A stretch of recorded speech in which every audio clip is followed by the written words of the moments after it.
All right, I'm going to go ahead and get started. So once again, we'd like to thank you all for being here. My name, as I said, my name is Carolyn Burns, and I'm a program manager here at the CLEO Institute.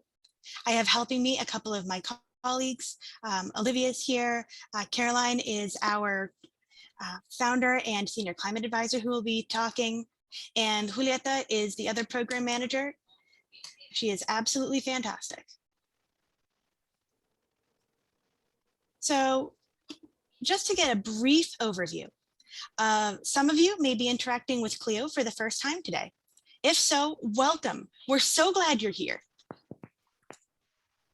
And we'd like to introduce ourselves. We are the only nonprofit that is exclusively dedicated to climate education and advocacy in the state of Florida. Our focus is on education, justice, equity, and promoting a more sustainable, just, and livable climate for everyone. So again, we do have that educational focus, and we are also nonpartisan. We do support specific issues when we want to increase science literacy, but without getting into anything specific on that. And one of the great things about CLEO is that it's very science driven. A lot of the information that's going to come up in lightning talks and in the Climate 101 is coming from these really highly esteemed organizations. We get data from NASA, NOAA, Climate Central, the World Health Organization. And so we know that it can be difficult to keep up with it all. So we're going to be here to give you the most pertinent data and the most relevant and up-to-date information.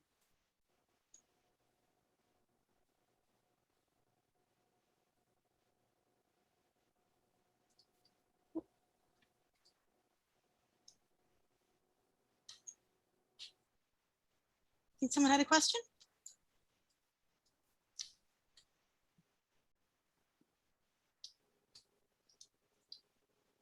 All right, so I'm going to go hand it over to Caroline to talk about the power of teaching.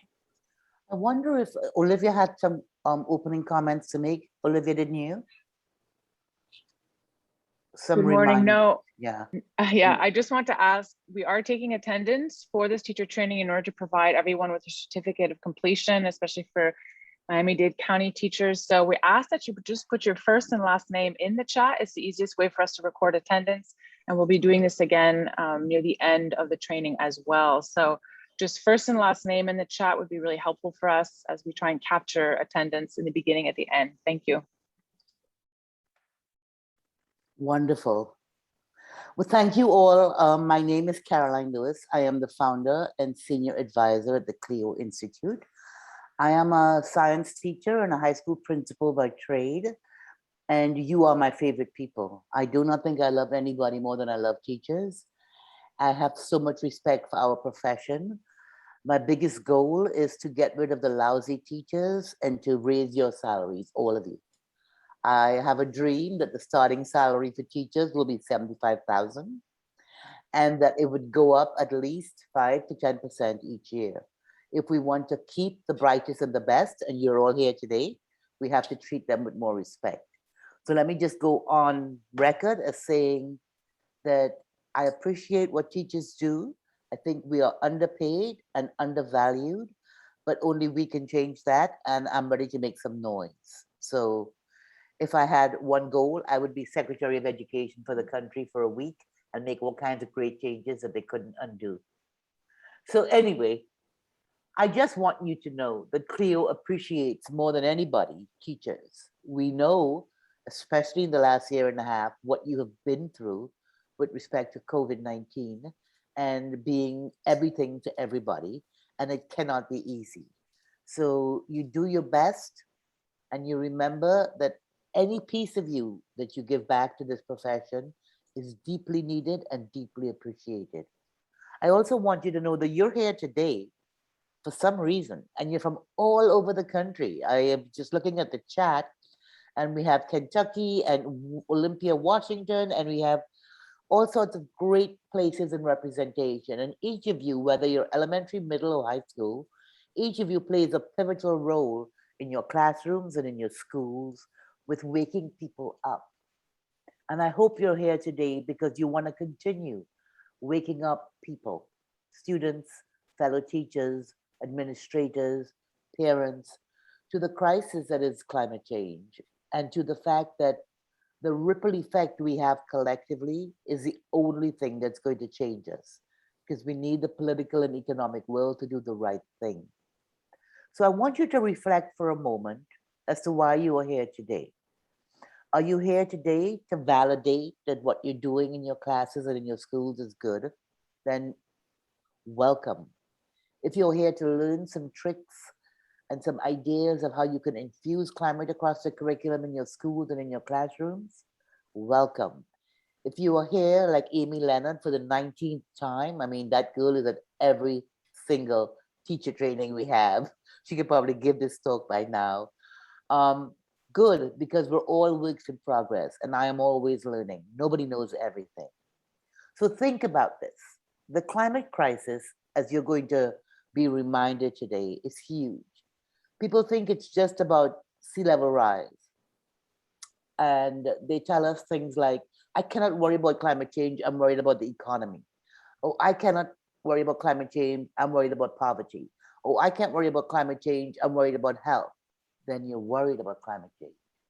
Because climate change and the rate at which we are warming as a planet is causing those of us who are informed incredible distress, because we have to take on sea level rise, saltwater intrusion, food and water vulnerability, heat and health vulnerability, populations having to relocate, migration changes into our country, and things that we have to plan for, national security. So there is no subject that is untouched by climate change.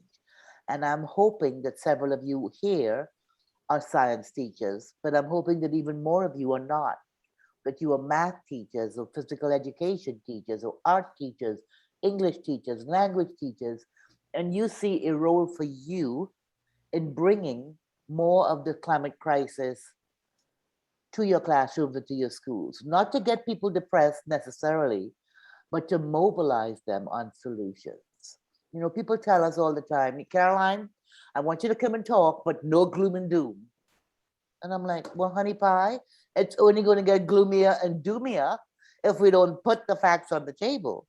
So I think we have to put the urgency of the data on the table, but we have to pivot quickly to the real tangible solutions that are at our fingertips.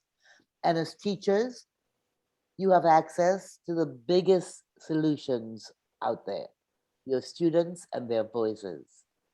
I have been very fortunate in my life to be influenced by young people to create incredible programs and to empower young people to find their voices and to share their voices. So today we hope that you will take all of this in, that you will think about your role as an individual with a family and friends, in your profession as a teacher with colleagues across disciplines, and with an impact on students, the likes of which you never will really know. I have given many, many talks about the power of teachers to influence others, and I title it, We'll Never Know. We'll never know the impact we're having on individual souls and groups of souls. I have had the privilege in my 3 decades to get some feedback as to my impact on these kids, and I had no idea I was reaching who I was reaching when I was reaching them. And even with the COVID crisis and the distance learning that's happened, you are impacting your students. And we hope that climate becomes an important piece of what you're giving them a platform to fight and to advocate for. So in the chat, the staff, the CLEO staff will drop a worksheet into the folder, into the chat for you, that I want you to look at. It's a worksheet for you to doodle on throughout today. What topics in climate change do you want to bring up? You can't do everything, but you can do something. So if that topic is ocean acidification, or if that topic is climate justice, or if that topic is heat waves and extreme heat, you will find your soft spot and think about that issue.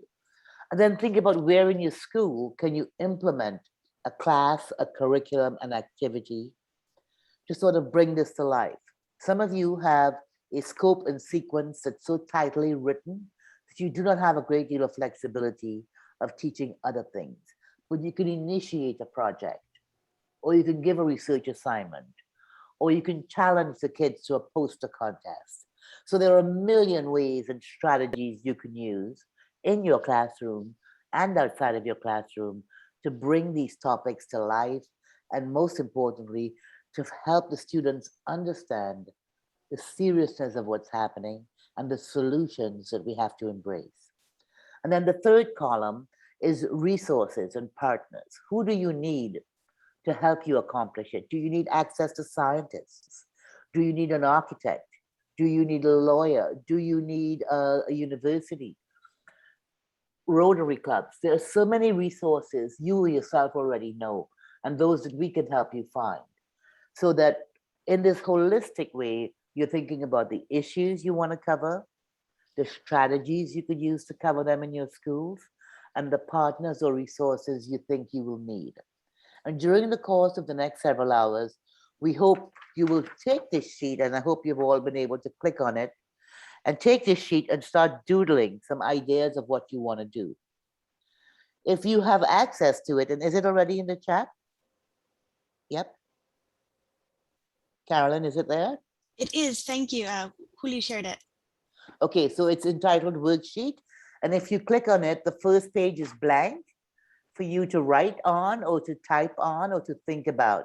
The second page is a cheat sheet that we created from years of doing this exercise of climate across the curriculum. And column A lists a bunch of issues that people have said they wanted to tackle in the past: the causes of climate change, the impacts, and the solutions. Column B are some ideas that teachers have shared with us about when and how and what strategies they would implement, what programs they have locally that they can embrace as a school or as a teacher, and some of the resources that you have. So our goal today is to have these sheets work for you. And if you come up with just one good idea for you to infuse the climate topic in your school and in your classrooms, we're happy. But we want you to understand your power to do a lot of this and to do even more and to do it consistently.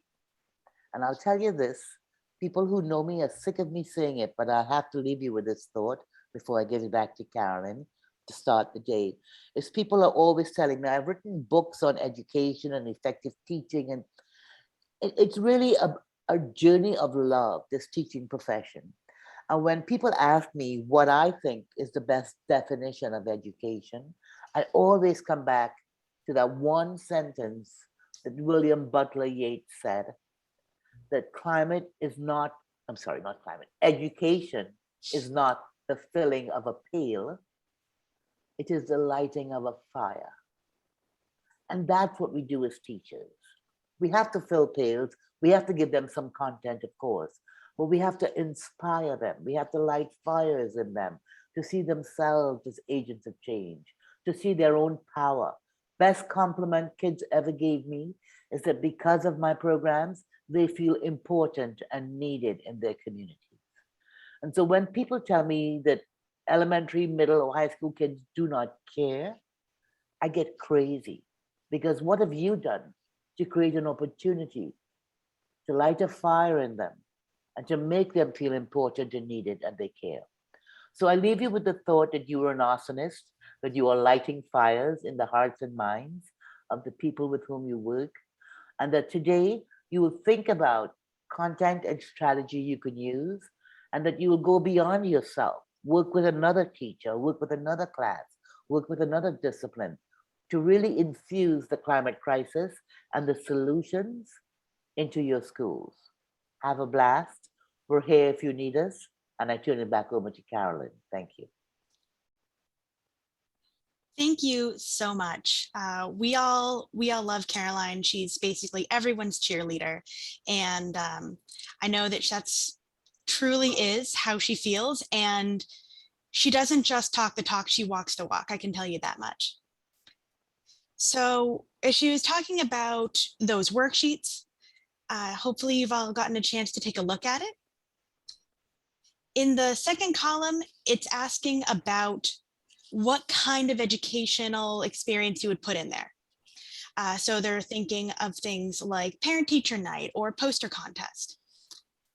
And in order to sort of do a little brainstorm on what you might want to put in there, we're going to play a game that it was really popular when I was in high school.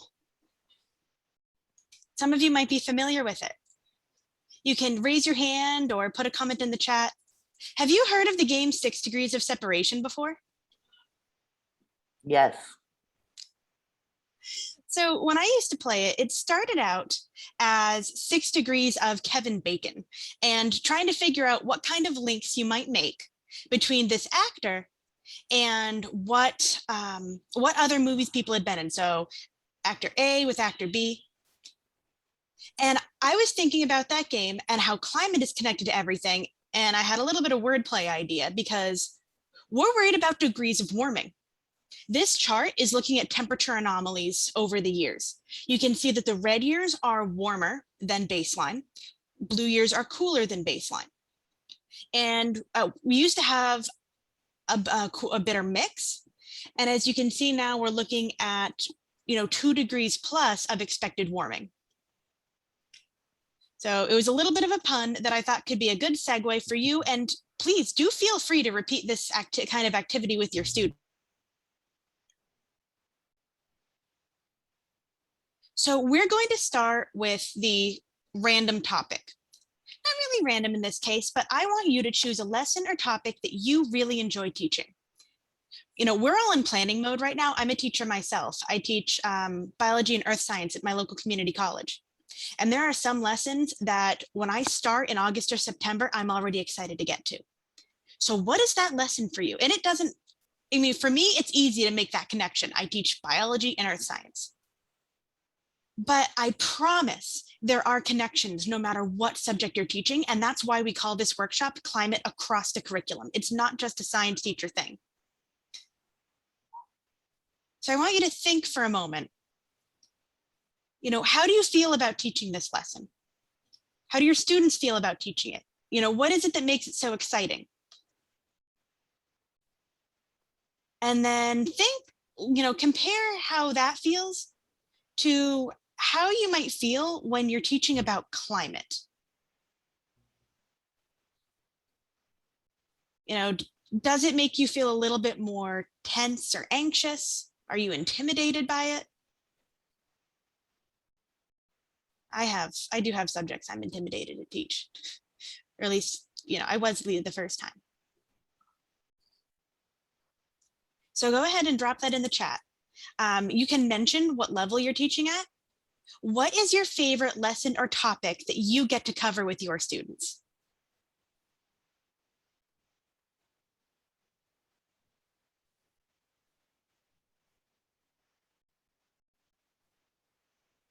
Ooh, history of agriculture. That's a good one. I bet my sister studies the ancient Middle East. I bet she'd be really into that one.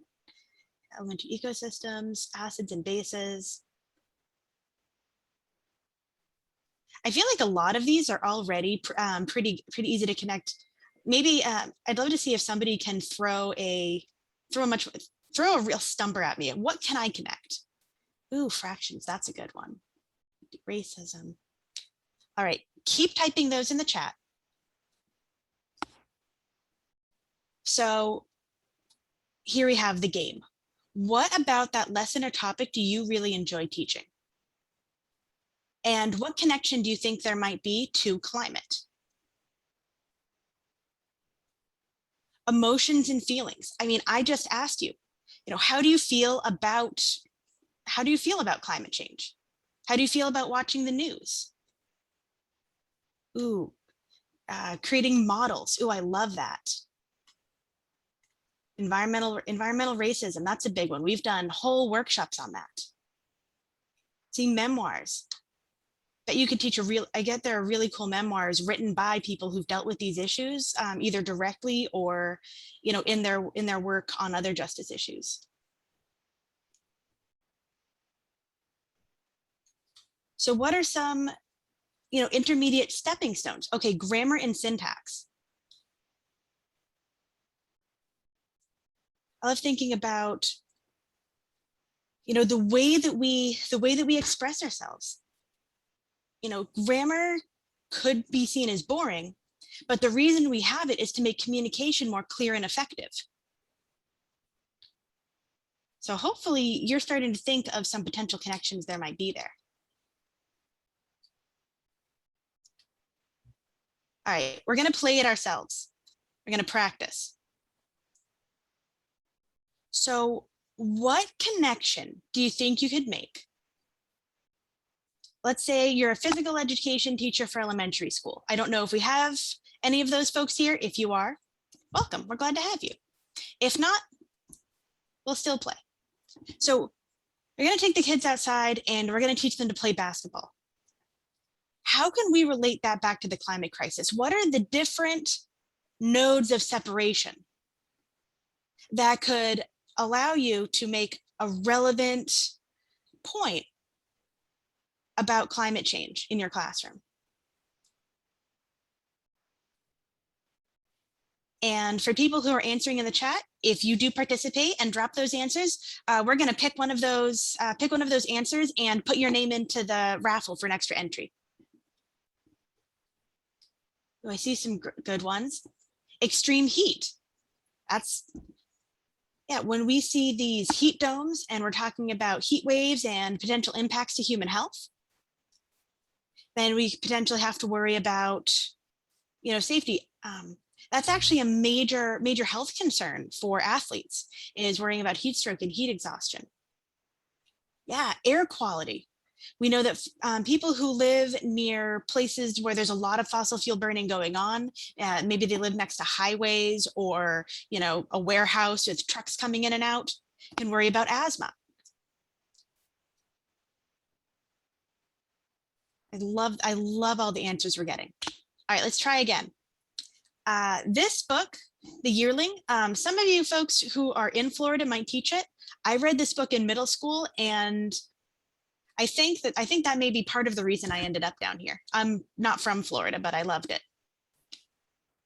It doesn't have to be this book, but the main character, he grows up on a farm. He works in agriculture. So you've got English language arts in middle school.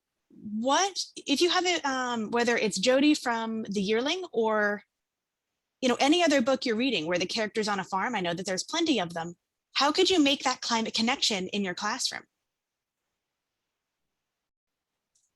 And I've got a lot of great stuff in the chat. Yeah, drought, lack of water. Absolutely. You know, we see, I see food security. Climate is going to impact agriculture.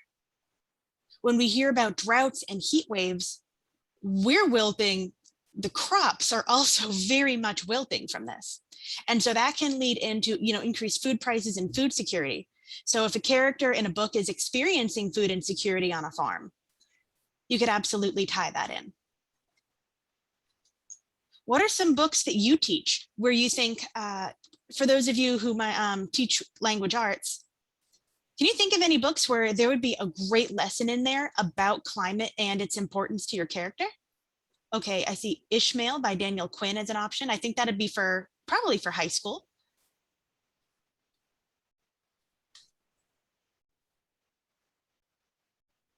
Big Two-Hearted River, World Without Fish. Oh, Silent Spring's a good one as well.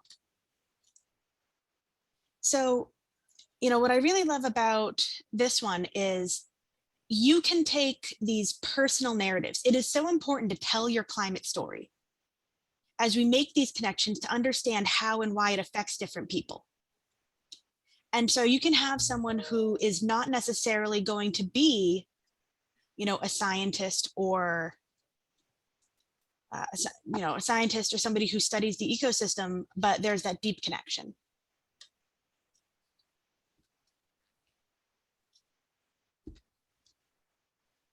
Right, some folks might be teaching high school civics. Or I believe, or even, you know, if you're teaching AP, you know, AP government. You could definitely delve into the climate crisis there. How is the legislative process?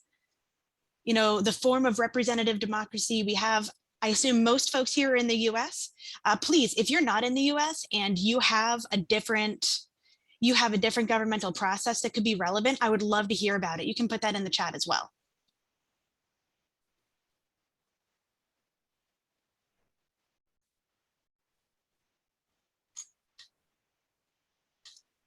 I see Tiffany Boyd, kids testify with legislators. I love that. I love to see teachers talking about civic engagement and taking civic action.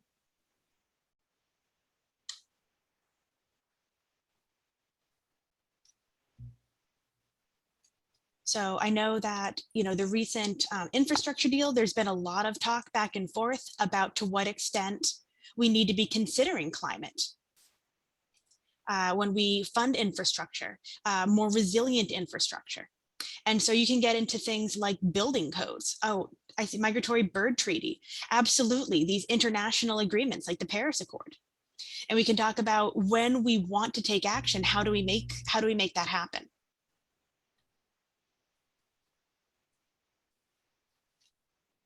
So now that we've practiced incorporating climate into these, you know, unrelated, I put quotes around it because that's not really the case. They're not truly unrelated. How can you make that climate connection to your favorite topic or lesson? Whatever you teach. I saw, you know, fractions. Really enjoying teaching fractions. Looking at data representations. You know, I've seen a lot of really excellent math lessons focused around here. So in that B column on your teacher worksheet where it says, you know, what kind of educational experience are you going to focus on? I would like you to choose that topic, that lesson, that unit, and put it in your B column and think about where those connections are going to come from. You don't need to overhaul your curriculum. You can teach the topics that you needed to teach anyway. I know how teaching to the standards works, and we all have our feelings on the efficacy of that. But within the structure that's already placed on you, you can incorporate climate into that no matter what you're teaching.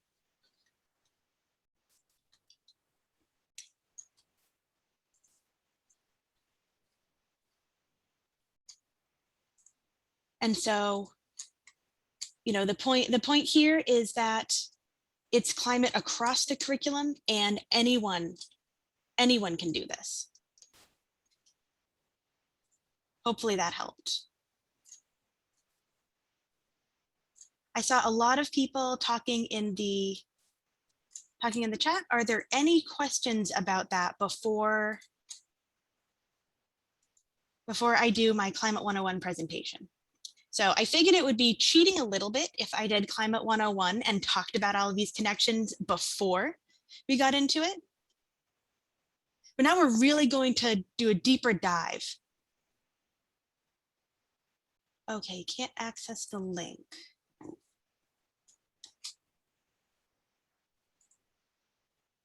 Let's see, it should allow anyone with the link to see it. Okay, Juli's on top of that, of course she is. Okay, I'm just gonna say again to everyone, we ask that you put your first and last name in the chat. That's the only way we really can take attendance. I know a few of you arrived slightly late, so you just click on the little chat icon at the bottom of your Zoom toolbar. It should open up. Make sure you're chatting with everyone and not one of us individually, and just put your first and last name. Thank you. Awesome, thank you so much.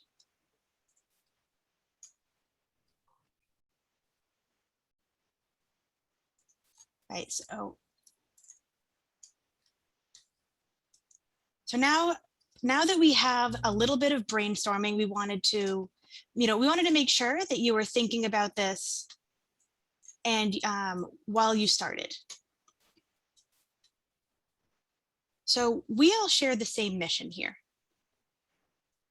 You know, whether you signed up to this class to become more comfortable talking about the climate crisis, you know, or with your students, or you want, you know, specific lesson plan ideas, that's what we're here for.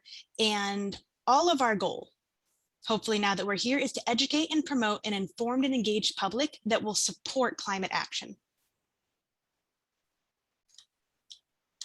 And just like we did with that game, we're going to help you connect the dots so that you can understand how the climate crisis is impacting everything you care about.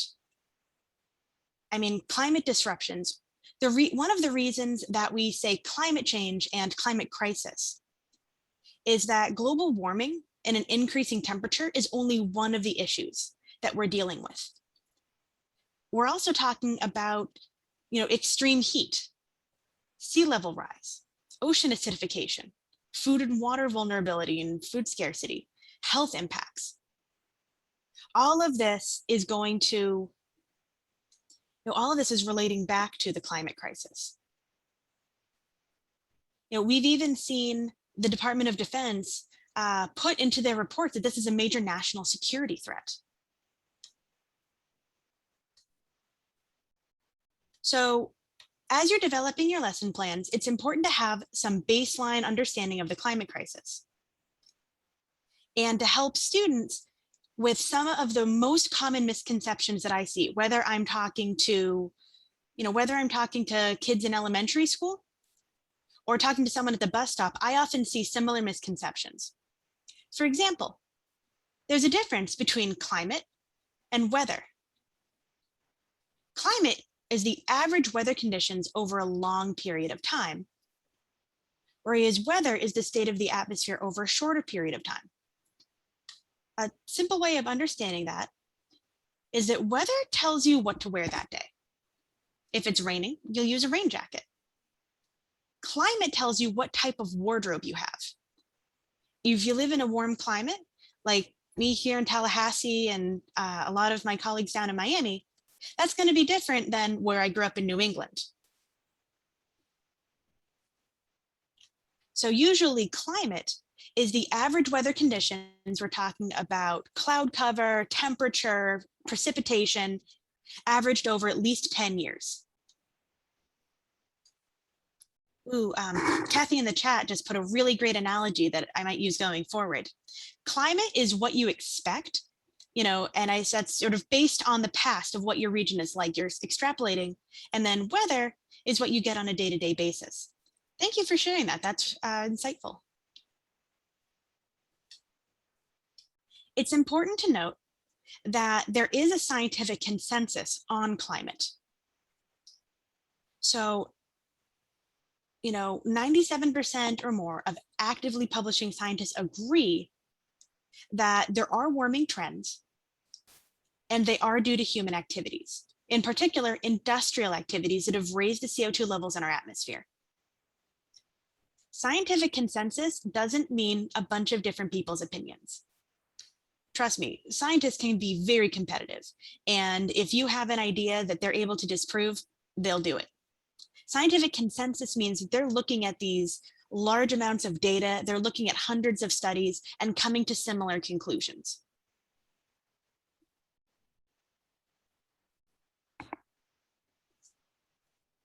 The other thing to note is the cause behind it. The economic engine that our world runs on is carbon-rich fossil fuels, these prehistoric remains. When they're created, way back, on Earth's timeline, they were capturing carbon from the atmosphere and turning it into plant matter, and then it got buried in the Earth's crust. When we burn it, we release that carbon dioxide that was captured millions of years ago. It also produces other greenhouse gases. And so we take it from buried rock in layers in the ground back into the atmosphere. We all depend on those fuels. We heat or cool our homes, run our vehicles, power industry, and manufacturing.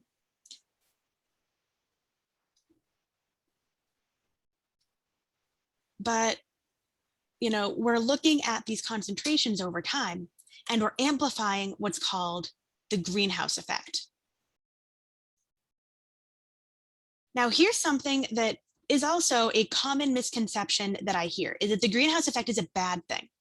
And I can understand where my students are coming from with that assumption, because these days we're basically only hearing about it in a very negative light. The greenhouse effect is the natural heating of our surface by heat trapping gases.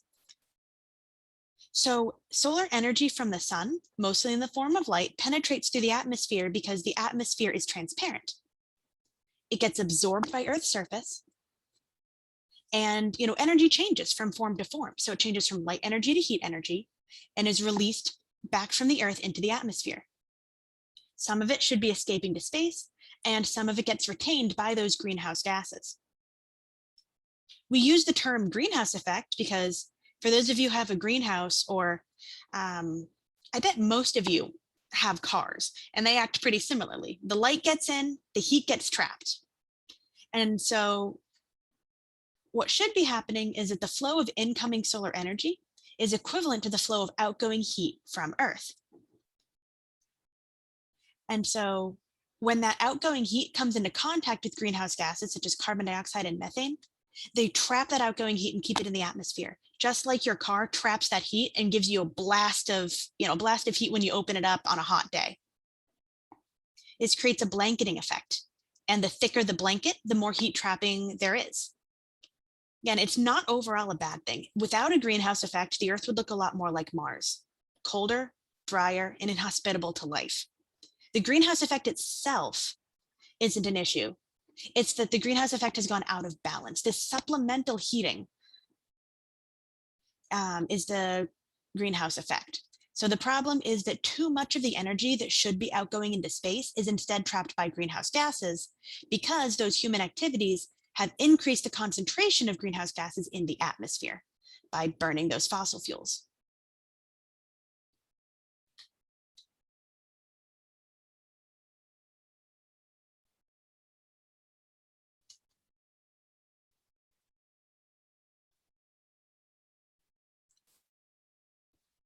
So here's the connection between CO2 and climate change. We're looking at a basic cause and effect relationship here. Before the Industrial Revolution, natural climate variation caused the atmospheric CO2 levels to vary between about 200 parts per million and 300 parts per million in warmer temperatures. Today, we're at 417 parts per million of CO2 in the atmosphere. And this is a significant difference. This is another misconception that I can see, I see students come in with, is this idea of the Earth has always gone through cycles. So this is how you can help them understand this. And, statistical significance, when you talk about the percentage, oh, well, it's gone from 0.03% to 0.04% in the atmosphere. It doesn't sound like a big difference. So if you just look at, the base percentages for atmospheric components, I can understand why people wouldn't really see how important that is. But when we look at it in relation to the carbon cycle of the Earth, when we talk about climate change, we're talking about that statistically significant difference. It's a change in precipitation and temperature patterns over a long period of time, spanning from hundreds to millions of years. Scientists can tease apart how much CO2 comes from natural sources, how much comes from combusted fossil fuel sources. And compared to those other carbon sources, they have a different signature. So we can tell where the carbon comes from. Kind of like how, as teachers, you see that paper without a name on it, you see that handwriting, that distinctive scribble, and you often know who's turning in the paper. So, this is the difference between, climate change and weather. We're seeing this long-term change, and it's looking at, it's doubling what the baseline levels were. The world has already warmed by 1 degree Celsius.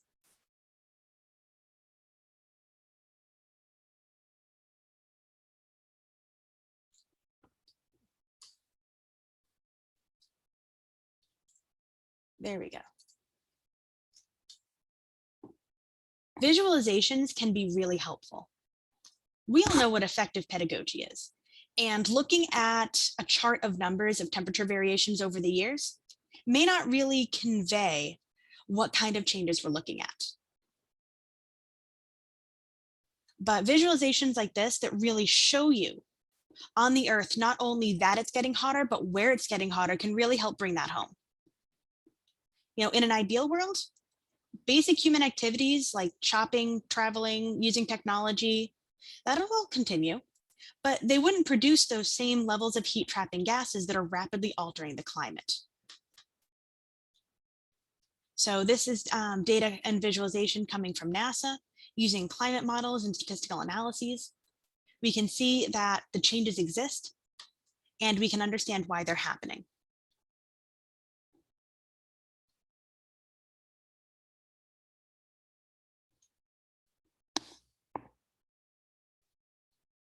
So what's happening to Earth's ice?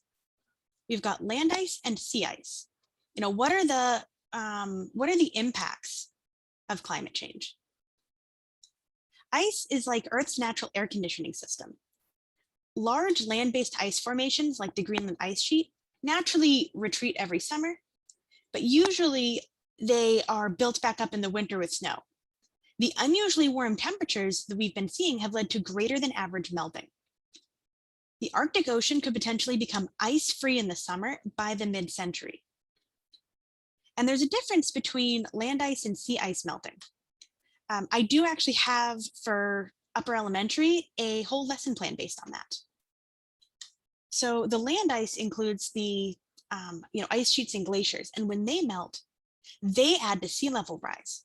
Sea ice melting doesn't, because it's going back into the water, comes from the ocean and goes back into the ocean. Land ice melting is really the critical process that directly adds to the volume of water in the ocean, which increases sea level. But with sea ice, as it melts, it does also expose more of the darker ocean underneath, which then absorbs more heat. And you've got what we call a feedback loop, where every step makes the next one happen faster. Oh, absolutely. I will be sharing those lessons.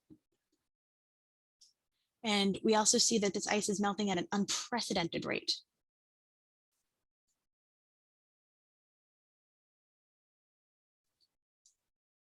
So these rising amounts of greenhouse gases, prevent that heat from escaping into space. Where does that heat go? We have been feeling increased temperatures and heat waves, but most of the excess heat is still passed into the ocean. As you can see from the NOAA image, August of 2019, the majority of our world's oceans were either warmer than average, much warmer than average, or record warmest. The problems that this causes are cooler water holds more oxygen than warmer water. And so as the ocean warms, the water is able to hold less oxygen. And so the animals that depend on dissolved oxygen in the water, basically anything with gills, are having a harder time breathing, and you will see animals suffocate. The other issue is that absorbing that CO2 causes ocean acidification. CO2 dissolved in water creates carbonic acid. That's the same reason that soda is not so great for your teeth. Those bubbles in your soda are the CO2 gas escaping. When it gets into the ocean, then it can acidify the overall pH. And this is bad news for animals that create shells. So shellfish and corals.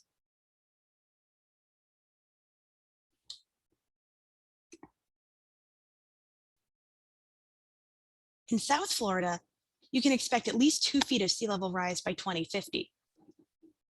Even more by 2100, a rise of as much as 8 to 10 feet can't be ruled out.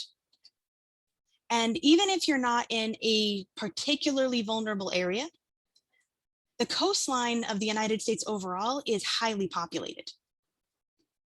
So approximately 25 million people live in an area that's vulnerable to coastal flooding, even if not to the same extent. And so, we're worried about, property values, about storm surges from hurricanes. We see all of these coastal activities that really drive economies, transport of goods, resource extraction, fisheries. So industries that depend on coastlines generate up to 50% of the national GDP. And coastal areas that are vulnerable are home to species and habitats that provide so many benefits to society and to the organisms that live there.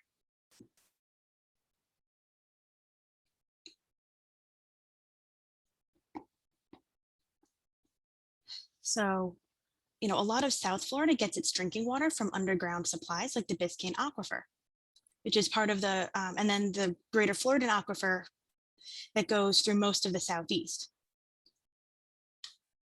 As the sea level rises, salt water can intrude into that aquifer, making the drinking water more brackish and salty. We can fix it, but treating it costs a lot of money. So it can increase utility bills, and of course, this will disproportionately impact people who are already struggling. And then we can't use salty water for agriculture either.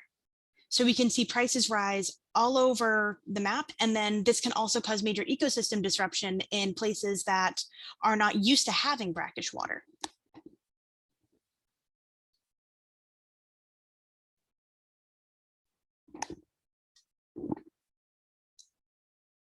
We're also seeing more extreme weather, with stronger and larger hurricanes that come with more rainfall. A really good example of this is from Hurricane Michael back in 2018. I was right here in the panhandle for that one. So, that's part of my climate story as to how scary that was and how much it affects the lives of everyone around me. On Tuesday, October 9th, in the morning, it was barely registering at a hurricane, 90-mile-an-hour winds. When it made landfall Wednesday afternoon, it was blowing at 155 miles an hour. That's a 72% increase in wind speed in about 33 hours, so a day and a half there. We call this rapid intensification, where you see hurricanes basically jumping multiple categories overnight. And a huge factor in this was the water temperature. The Gulf of Mexico, where a lot of these hurricanes are picking up warm water, which is what fuels hurricanes, it was 4 or 5 degrees warmer than normal. So it caused Hurricane Michael to become the 3rd strongest storm to ever hit the US. The warm water evaporates faster. And so this warm water pumps heat and energy into the hurricane. So we're seeing more rainfall, which leads to greater flooding and overall storm intensification, where we've got huge loss of life, loss of property, people becoming homeless.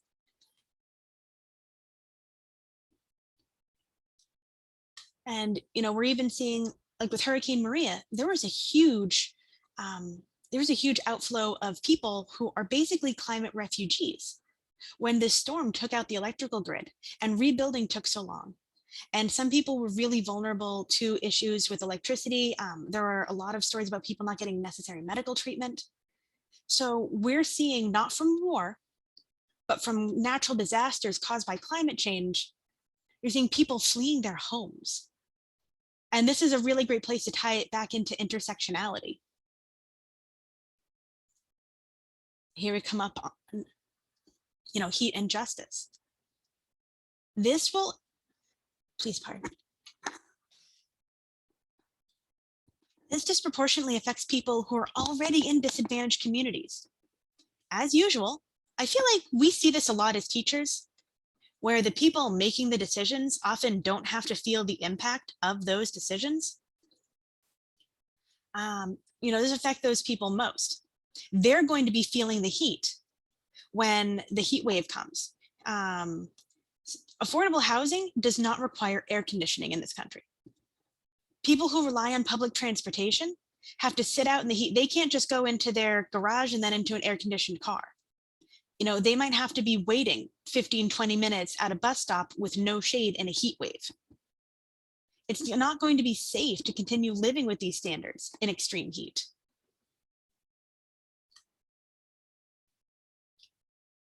Now, we were talking about how this can relate to civics and talking about, government. The 2015 Paris Accord agreement between countries to reduce their emissions individually, with the goal of limiting our increase in global temperature to 1.5 degrees Celsius. So the US was the only country to withdraw from the Paris Accord. We're back in it, but this is a really great lens to talk about, countries that have greater emissions versus countries that produce fewer emissions, and the justice of developing earlier versus later.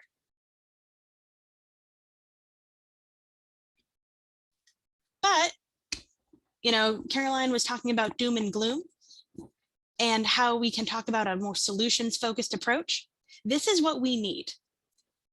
Most of your students, especially if they're on the older side, have heard about this before. They've probably seen disaster footage. But what they may not have seen is the good news, that we have the solutions to fight climate change. They can be in the form of mitigation, which addresses the root causes of climate change, or adaptation, which is adapting to their effects. We need both to keep the earth livable and keep human society running. So an example of mitigation is installing solar panels, because that avoids burning fossil fuels from the start. Adaptation, more along the lines of using seawalls to help protect from the impacts of sea level rise. And so we will not be able to mitigate away all of the effects of climate change. We're already feeling it.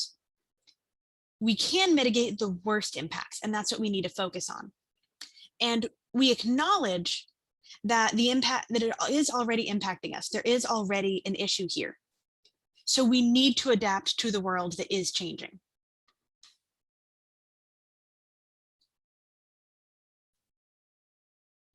So a really great book, or they have a website as well, is Project Drawdown. It goes through 100 solutions that can actually help to reverse global warming. And we're going to talk about some of them today. These are solutions that are already being implemented all over the world. But what we need to do is go faster and at a larger scale. We need to amplify this. We need governments, private sector, and nonprofits to work on this. And that can include, schools. So one of the potential solutions is looking at HFCs, hydrofluorocarbons. Abbreviation is fine. Refrigerators and air conditioners have these chemical refrigerants that absorb and release heat to enable chilling. These refrigerants were once culprits in depleting the ozone layer. The ozone depleting ones have been phased out. And by the way, if you want an environmental conservation success story, replenishing the ozone layer and reducing that pollution is actually a really good one. But the problem is the ones we use now are still greenhouse gases. So there are a lot of initiatives going around, especially with the new infrastructure deal, talking about modernizing schools. You can talk to your students about doing this at home. And you can also talk about school policies when it comes to heating and cooling, and how improvements to efficiency can help reduce that AC burden.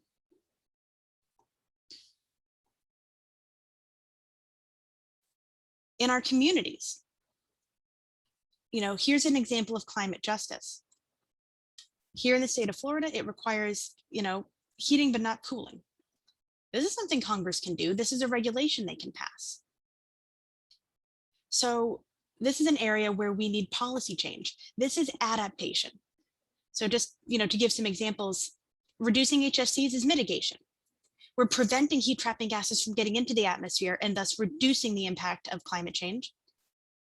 Ensuring that lower income people have access to, safe, cool spaces is adaptation.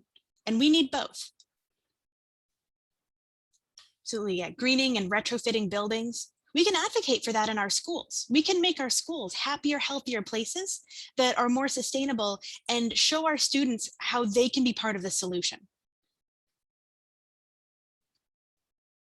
Food waste is another big one that schools can help to address. If food waste was a country, it would be one of the world's biggest polluters.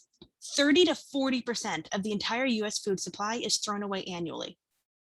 And I bet there's a good proportion of you who have students that go hungry. I know I do. So food waste is both a climate change issue and a justice and equity issue. We could provide incentives for supermarkets to donate excess food. We can talk about composting. CLEO partners with two great organizations that are helping to tackle food waste. Food Rescue US is a nonprofit that uses volunteers to pick up food that's donated by hotels and restaurants and take it to homeless shelters. And Hungry Harvest is a for-profit company that works directly with farms to pick up food that isn't sold and bring that to consumers directly. So we talk about, we can develop initiatives based on school lunches and composting. And we've seen teachers and students who are part of our CLEO programs who initiate those programs. We're so proud of them. I see someone advocating for meatless Mondays. Now, I'd like to start off by saying we're not advocating that everyone go vegetarian or vegan. I understand that's not practical. And when it comes to choosing the kind of food you eat and where you get it from, there's inherently some justice and equity issues involved there. Not everyone has the luxury to make major changes to their diet and to make these choices. But for those of us who do, a plant-rich lifestyle is a really great way to immediately lower your carbon footprint. Advocating for more sustainable land use practices with a focus on restoring ecosystems and a shift away from more resource-intensive diets can help decrease greenhouse gas emissions from food production.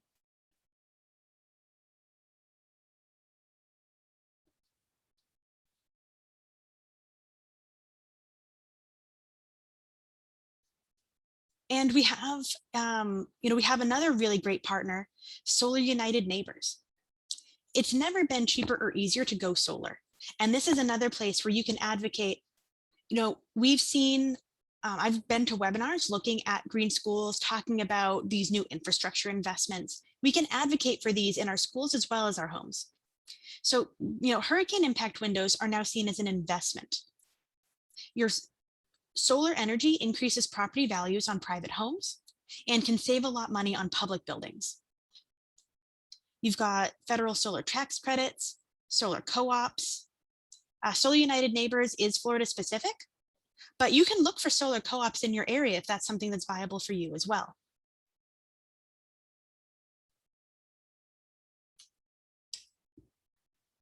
And we can advocate for accessibility of these options in underserved communities. Power plants are often major polluters. Who lives near power plants? Do you think it's going to be people who are, middle class or higher, homeowners, educated, have a lot of resources at their disposal?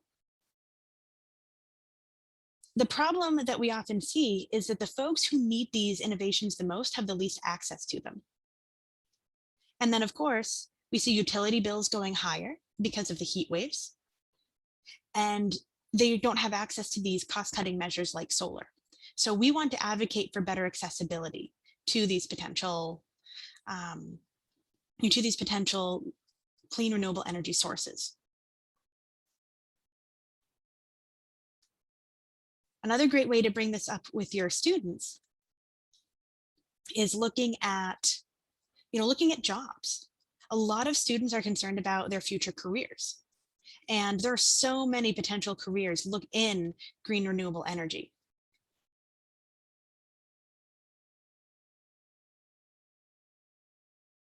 We also look at urban development and planning. As our communities grow, we need to think about all the wasted space that's currently there. You'll see a giant supermarket taking up half a block, but traditionally, shops often had, access for customers on the first floor and apartments up above it. Especially if we're looking at these crowded cities, these mixed use developments can create more walkable areas. When you have mixed use developments, you don't need to get in your car to drive somewhere to get to all of the resources you need. Right now, there is nothing close to where I live. I have to drive at least 5 miles to get to, a supermarket and a pharmacy, and 7 to 10 miles to get basically anywhere else. But as we plan out our schools and communities, we look at these zoning laws, walkable neighborhoods mean more kids walking to school. And there'll be less air pollution in their communities as well. Because all of those cars driving around are putting pollution into the air. And then this drives, this drives more pollution and more potential health impacts.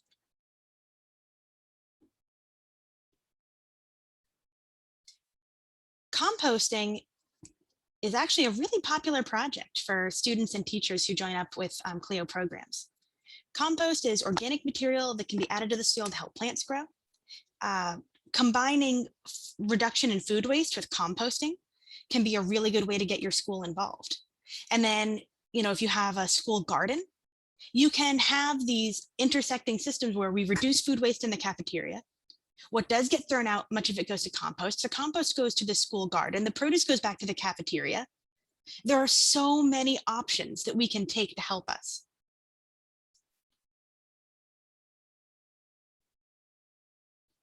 So, how can this infrastructure be implemented in our homes, in our communities, and most importantly for this workshop, in our schools?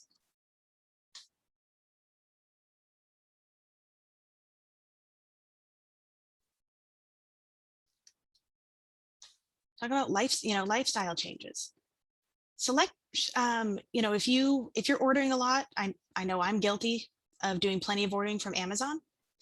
You can pick the one day and get everything shipped to you all at once instead of taking multiple boxes and multiple trips.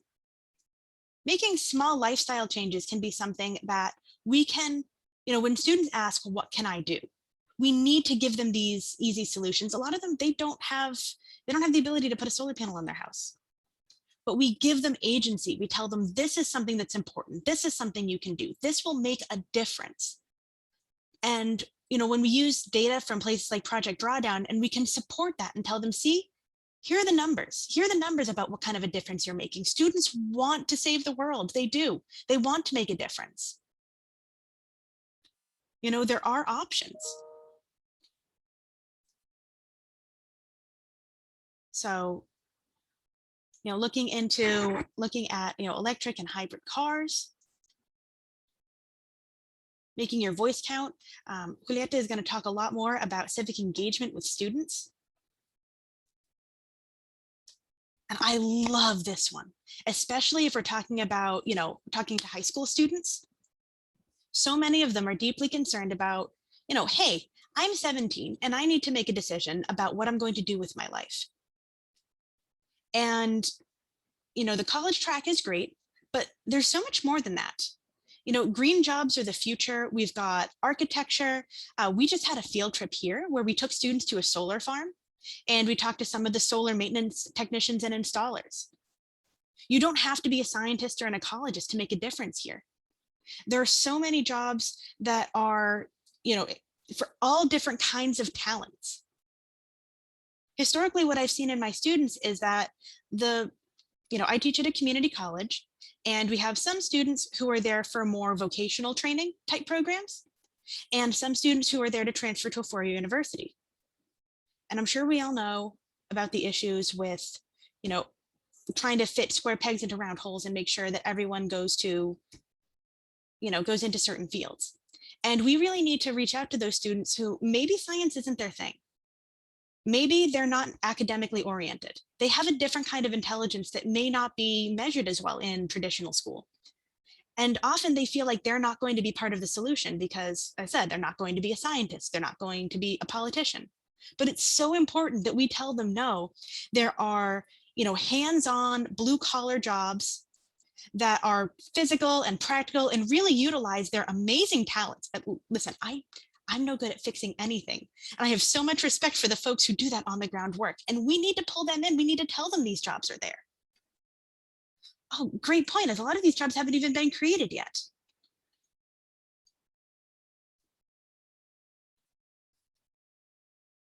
So here's where you come in. No, don't know it. Sorry, I don't know why that popped up. The Climate Resilient Schools program is this education arm of the CLEO Institute. So we call Climate 101. What I just did, we modify them. So my Climate 101 for you all as teachers will be different than the one I might give to your students, or the one that I give to a faith community or to the hiking club. We provide those presentations in classrooms and we're happy to come to you. The Climate Resilient Schools program, we also initiate them into Climate Leadership Information Program, where they can be trained to be climate speakers themselves. It's been launched in over 12 schools so far, and we're going to keep expanding it. This is for Florida, so CLIP is available in Florida schools. And we'll give you the information you need if you would like to get your school involved. The Climate 101 presentations are open to anyone. Ours are a lot of the resources that we're going to be providing. And we've certified over 250 students as climate speakers. So what I just did, they can go on and do, talk to their families, talk to their friends, their peers, their youth groups.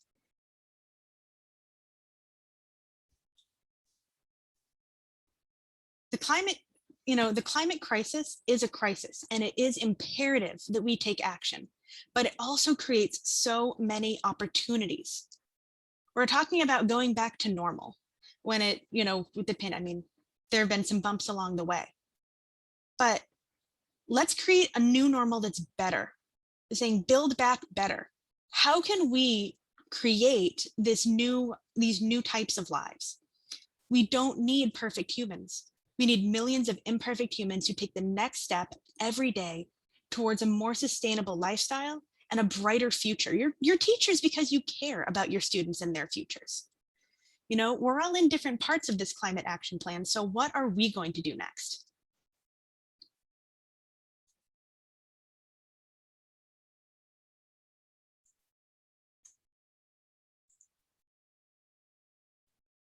So I'm trying to keep up with the chat while I talk. I saw a few people asking if these presentations would be made available. They absolutely will. I know that for when I was teaching in middle school, we would often be asked to go and talk about, if you went to a professional development meeting, what did you learn there, and talk to your colleagues. So we can make those resources available, and you can do that. And you can also, have us come in and do those climate 101s and get your colleagues on board.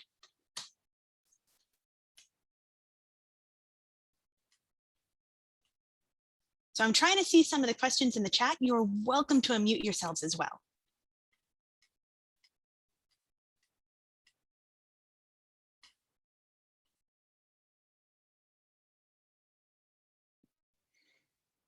Hi, I live in Louisville, Colorado, and I would love to start training youth in our area to be climate speakers in their community and in their schools. So how would I go about that? Do you have a course that I would take so that I could start training students here? 100% we do. Let me go. Huli, can you put the link to be for the Climate Speakers Network in the chat? I'm on it. It's open to all ages. So you can take it and then go train. You can invite your students to join you. Absolutely. Awesome, thank you.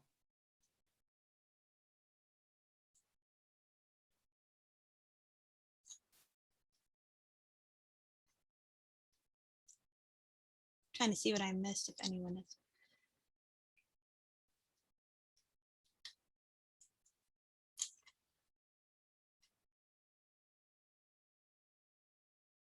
Okay, yes, we'll absolutely share those resources.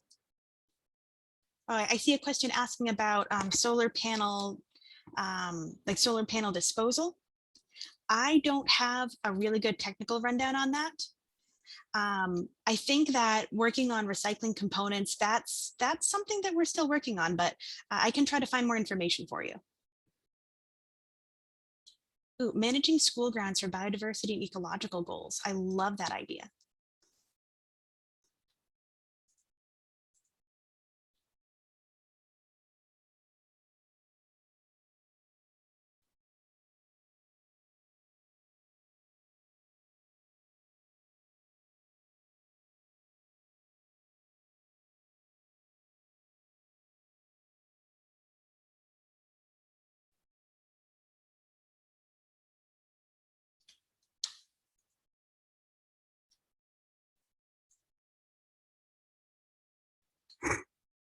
So in about 2 minutes, we are going at 11:15. I was planning on us going out for our lunch break. I'm going to stick around. I'm going to put on, a nice background video of some corals and music. If you want to take that break, I'm still taking questions, but I'm not hearing any additional questions. So just letting you know. you can still drop questions in the chat or reach out to me during the break. But if you would like to turn off your camera, walk away, stretch, have a sandwich, you can absolutely do that. Oh, another question. Yes, the speakers network is online.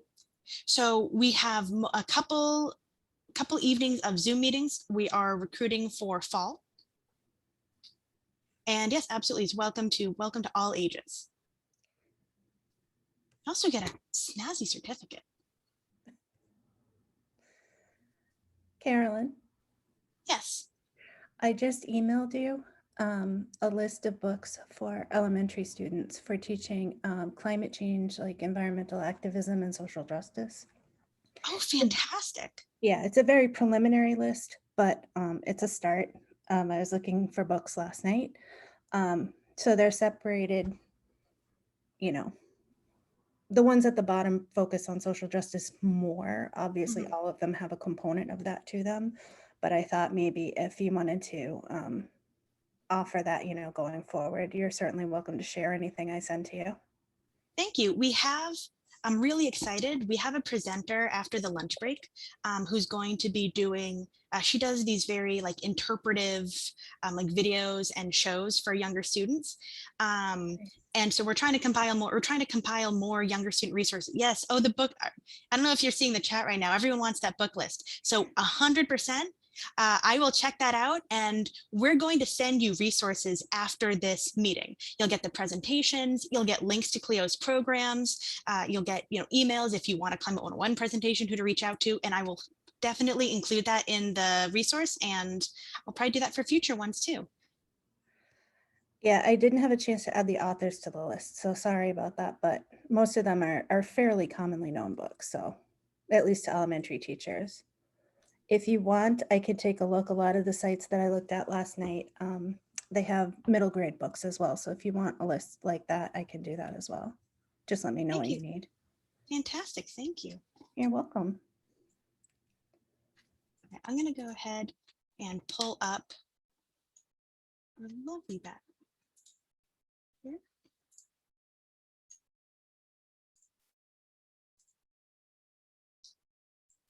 So, let me actually.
Don't know why I did that, but yes, you can go ahead.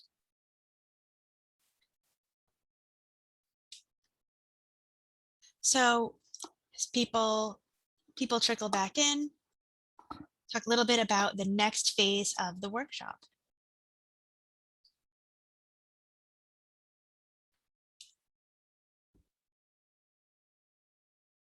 You're all teachers, and I'm sure that you are pretty familiar with not wanting to be the only one speaking and presenting all the time.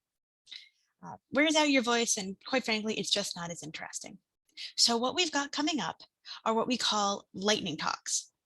These are short talks. They're about 15 minutes each. And they're going to be from different folks who do this kind of work or interact with CLEO. And they are providing, they're going to provide lots of different resources for you to use. So the first lightning talk is going to be from Mr. Mark Godinez. He is a practicing teacher here in Florida, teaching at a high school. And he's going to do kind of a Q&A session on integrating climate into their curriculum, how he does it, what are his strategies. You're going to hear from different people. My approach might be different from other people's approach, and we very much want to get everyone on board. The next one is going to be on my end, free resources for teachers about climate change. I know that for a lot of teachers, one of the things that I really love about science is that it's an inherently self-correcting process. It's constantly changing, and it's not because scientists were wrong before necessarily, but we update our understanding as we gather new data. But I feel like that's not always very well reflected in textbooks and resources. And to be perfectly honest, teachers are busy. And so keeping up with every data report that comes out of the IPCC is not necessarily something that's on everyone's radar. So we want to give you a really nice list of resources that are free, easily accessible for teachers to use. And of course, there's also the issue of trying to make it so that you cover the standards you need to cover while also trying to be, innovative and responsive to your students' needs and interests. After that, Julieta is going to talk a bit about climate justice and equity in the classroom, and really delving into some of that civic action and engagement that is possible when, as Caroline said, we light that fire in our students. And then the last one, this is one of the reasons why we asked you all to rename yourselves. We're going to do something different. Now, last year when we held this workshop, we got a lot of elementary school teachers, and we didn't have as many resources for them as we might have liked. So what we're going to do, what we went out and did, is we sought out more of those resources and folks who work with younger students. And we found someone who does environmental science for basically kindergarten through second grade. At the same time, we have someone presenting from the Yale program on climate communication on the tools that they have for educators. And so we'll place you into rooms based on, which grade level you're teaching, which one might be more relevant. But of course, you are also welcome to switch around as you might need.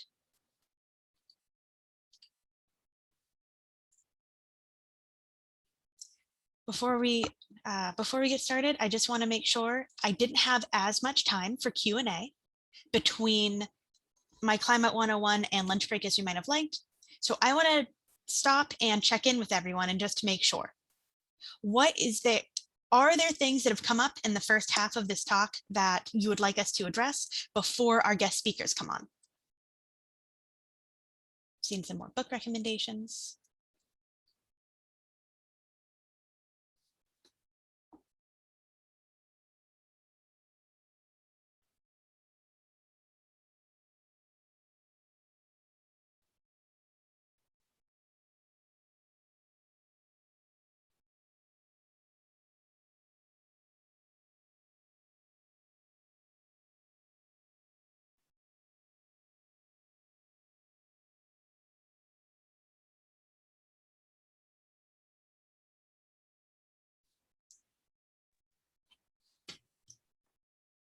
Oh, So, sorry, I see a hand. I see yeah, a hand up. was- Wanda, yeah, I please may go have ahead. missed it, but I like how you open with the 6 degrees of separation. So is that activity listed in the 4 lessons?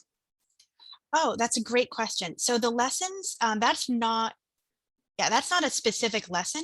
The lessons are basically 1 to 2 class periods, pretty extensive. I will absolutely send that out in the resource list. You can use the presentation that I gave. That can be included in the resource list. I can, maybe try to come up with a script, because the one I have is pretty teacher focused. Okay. But no, that was a new thing that I was thinking about degrees of warming, and I I came like. up with that kind of new. So I'm really glad to hear that you enjoyed it. I like that. Thank you. I'll put that in my notes. Okay, thank you. Are there any efforts to reach out to our school board? Hannah Purcell, which school board are you? Which school board are you working with? Like, what's your district? Sorry, it's Miami-Dade County, Florida. We're one of the 4th largest in the nation, and there are some attempts, but because of state laws and politics, it's very challenging. Actually, can I ask Julie to take this one, because she's worked closely with Miami-Dade School Board and the schools in general. Thank you. Sure, I'm happy to give some insight. It's great to meet you. We have worked with Miami-Dade County Public Schools. They have been a good ally for increasing climate education in the classroom. As far as policy, that does go on the state level. So if we want to make environmental education across the board, that's going to be something that we have to do at the statewide level. However, we do have programs to incorporate more climate education curricula, as Carolyn was mentioning earlier. We have a program called CLEO, where we get high school students to become climate leaders on campus and incorporate more climate education. CLEO also does free virtual and in-person climate presentations. So if you're interested in inviting us into your classroom, we'd be honored and very happy to do that as well. Thank you. Yes, I was looking at. Oh, sorry. Go ahead. Go ahead. I was looking at more the elementary level. I know that Caroline had mentioned that they were going to be getting into that a little bit more soon. So I'm looking forward to that. Thank you. Thank you. Hi, I'm actually not a teacher, but I do have my hands in a lot of different programs here in Dade County. I started a community service project that is now developed into like a environmental education program at Palmetto Elementary. So if you, Hannah, want to send me an email, I could drop my email in the chat, and I can direct you to our website where I have a bunch of resources that teachers can use in their classrooms. Great. Thank you so much. Thank you. That's wonderful. Thank you for sharing that.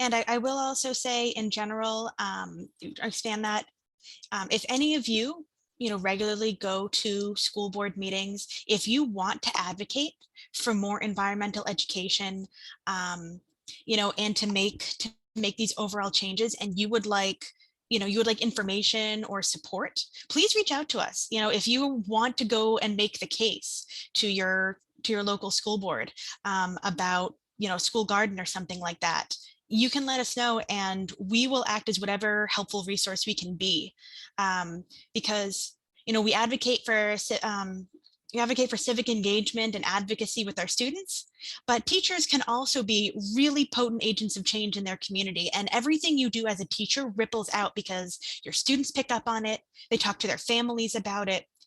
So we can make these changes in our communities as teachers, and we absolutely want to support you in that. I'll jump in for a second. We have a group here in Colorado called Classrooms for Climate Action. I'll go ahead and put the link in the chat. And we're really trying to activate retired teachers and college students to support teachers. So we're trying to take people who have bandwidth in their life, retirees and college students, and help teachers who have very little bandwidth. So our program is very locally focused. We are trying to get kids engaged in local climate action, and we get kids in front of legislators to lobby for environmental bills. And we really even though we're very local, this model is very replicable. So any group of retired teachers anywhere in the country, a lot of them are already volunteering, but this gives their volunteering a real focus in order to help teachers bring climate action into anything they're teaching, into all subject areas. So yeah, if anyone wants to reach out, feel free. There's our website. That is fantastic. I would love to hear more about that. I'm going to bookmark that website.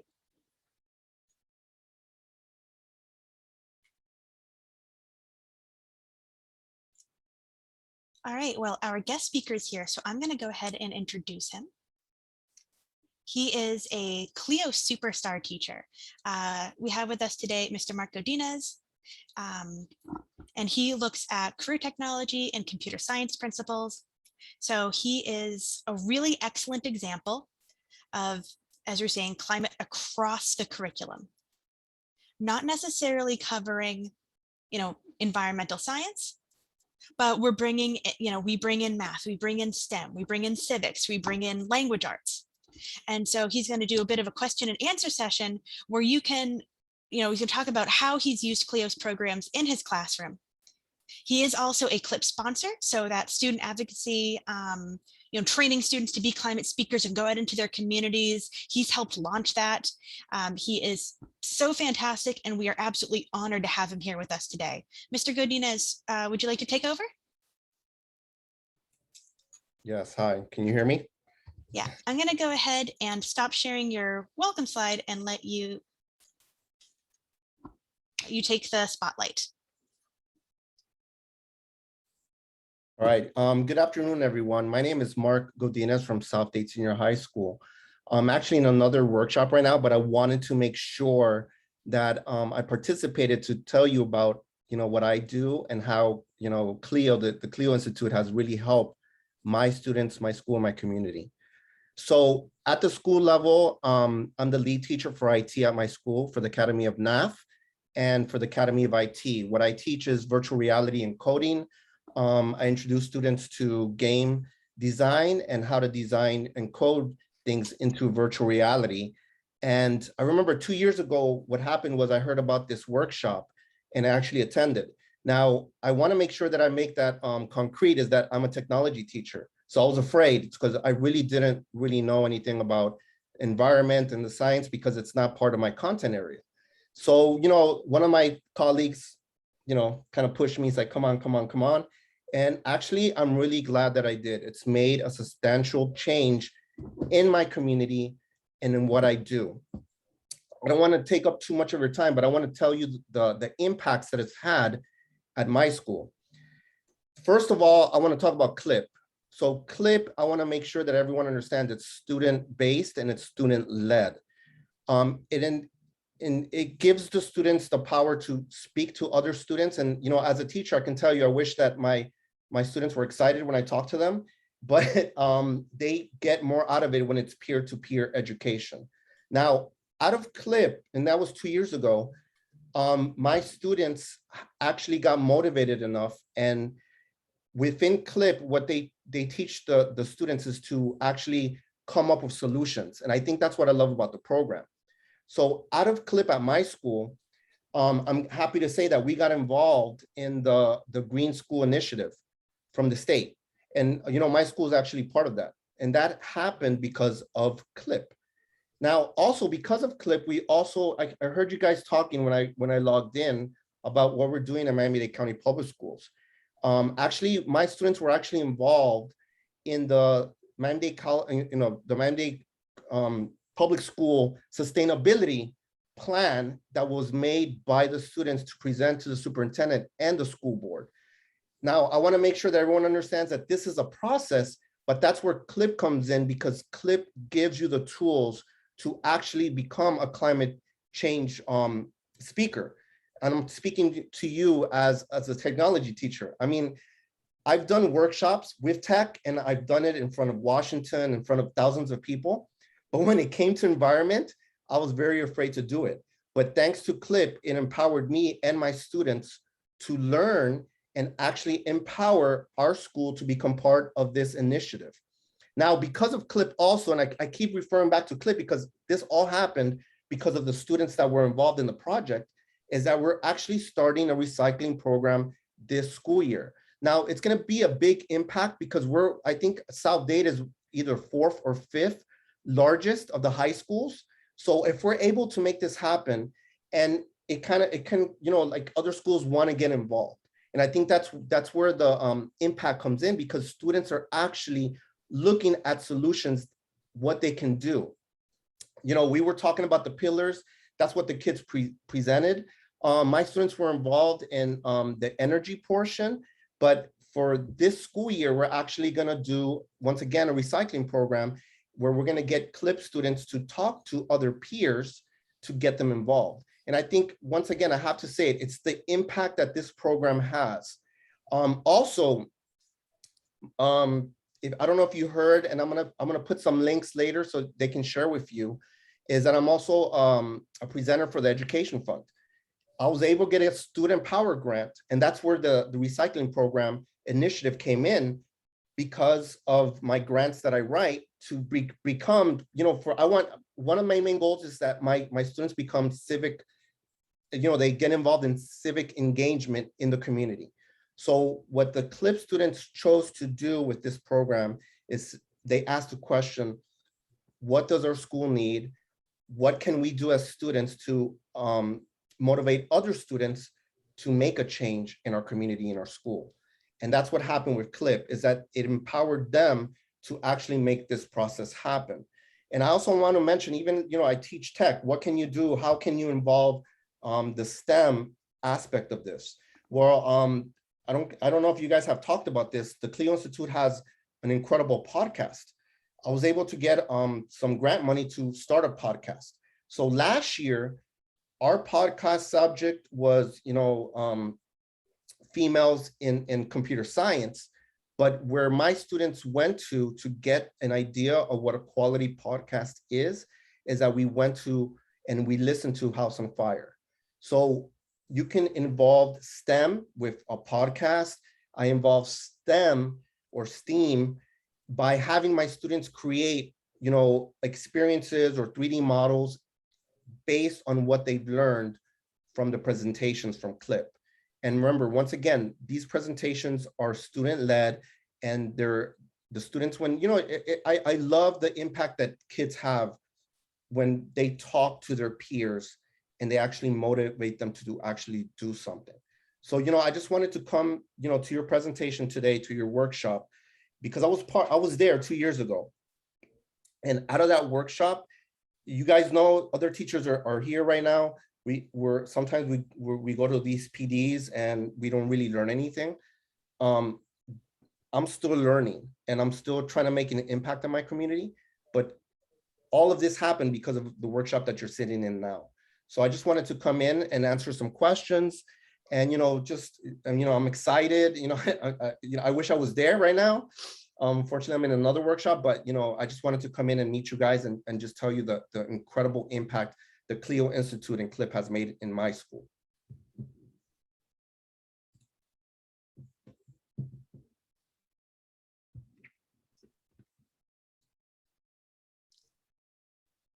All right, so at this time, I just want to make sure, yes, and I'm looking at the chat right now. There's a whole bunch of initiatives. There's a lot of initiatives out there that you can be part of. And I think that's the main goal that this workshop has, is to give you the tools and the resources. I'm a tech teacher. So through this program, I got involved and I started getting, trained. There's a lot of things I did not know. And, I think as a teacher, because I'm so involved, it makes my students want to get involved also. Mr. Godinez, are you comfortable? Do you mind if other attendees unmute themselves and ask questions verbally as well? Because we'd like to open up the floor to that. That's fine. All right, so you're more than welcome to drop questions in the chat, but if you'd like to ask questions, go ahead and ask as well.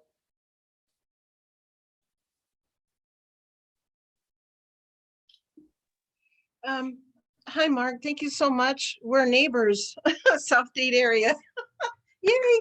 I just wanted to share with you that through our involvement with the sustainability office downtown, there has been obviously a shift in the officers down there. And about 3 years ago, this is all, just pre-COVID, the recycling contract for Miami-Dade County Public Schools changed to the extent that we have a huge recycling program. Those of us particularly that were involved in the Dream and Green schools, and the recycling was extremely reduced. We were told it was a temporary contract, an interim contract. Honestly, I've been in MSO with the pandemic. I don't know. I recently reached out to the Eco Sustainability Office downtown school system to find out who the contract is with now. So if you are advocating, and thank you for that, advocating for recycling, you might want to reach out to the Eco Sustainability Office.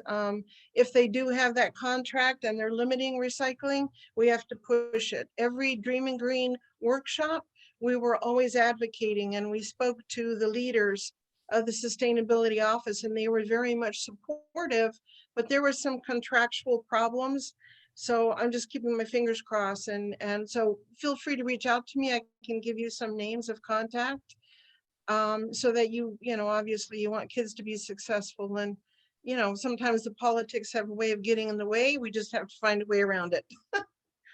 No, I love that. And if I can get your information, that would be incredible. And I think that's, oh, you know what? I think I forgot the most important word right here is the networking that I've been able to do. We all help each other. Like in the tech world, Exactly. I'm a newbie, but I'm called Mr. Resource because I'm able to find things and I share with my colleagues.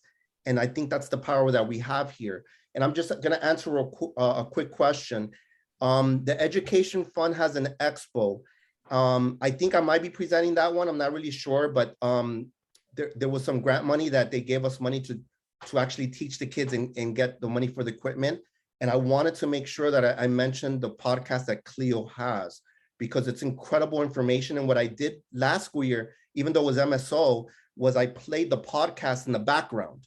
So even though they didn't choose it as a topic, some of them did, but they were able to get information. And, like sometimes the kids listen in their, with their music, with the kids that I had in person, I said, look, guys, for this 15 minutes, we're going to listen to a podcast so you can get, a whiff of how a quality podcast should be. And at the same time, I was tricking them.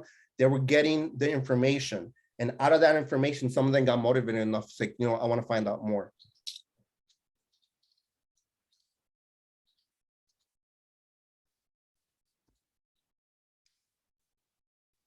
Okay, got it. For the technology part, what I would recommend is Tinkercad. If you can introduce the students through CLIP with the information that they learn from CLIP. They can create environments. They can do research. If you're new to coding, you can go to Scratch. Scratch has a lot of tutorials that actually the kids learn really quickly. You don't have to be an expert. And then from that, what I would mention in this workshop is always give them that topic. The global goals is what I use. I did a workshop 2 years ago using virtual reality to teach climate change. And what I do is I teach the kids all about the global goals, and then they have to come up with like Google Slides. So if you're not a tech teacher, you don't feel comfortable, they can come up with Google Slides, do a presentation with the information that they learn. And once again, all this information is coming from CLIP from the students. So before, I had to leave like in about 5 minutes, but what I can do is I'll make sure, let me post this Wakelet. And then from here, I'll post it in the chat. I'll add more information later today. So just, you just click on the Wakelet and I'll add more information on more resources. Just let me do this real quick.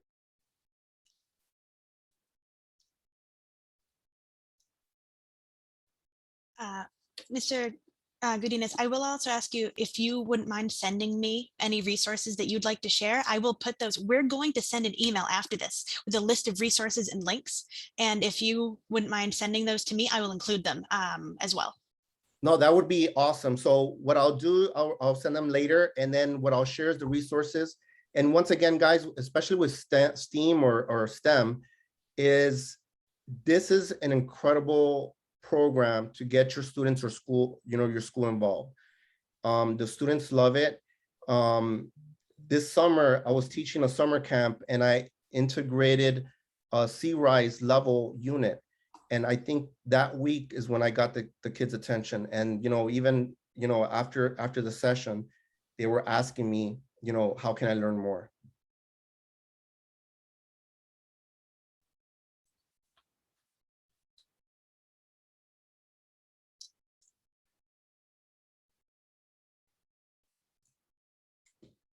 So I'll put my email. I'm just reading all the information now. If you have a question, you can unmute yourself. It's just easier for me because I have like 4 screens going on.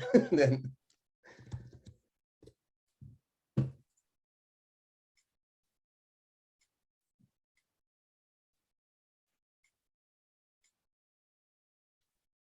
yeah, and there's incredible information out there.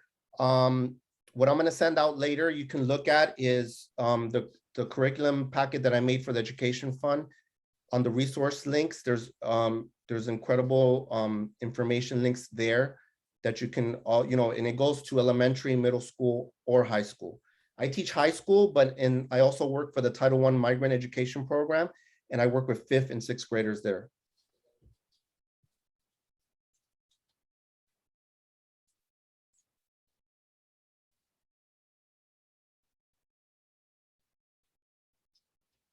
I did see someone mention ArcGIS type lessons. Do you have had any experience with those?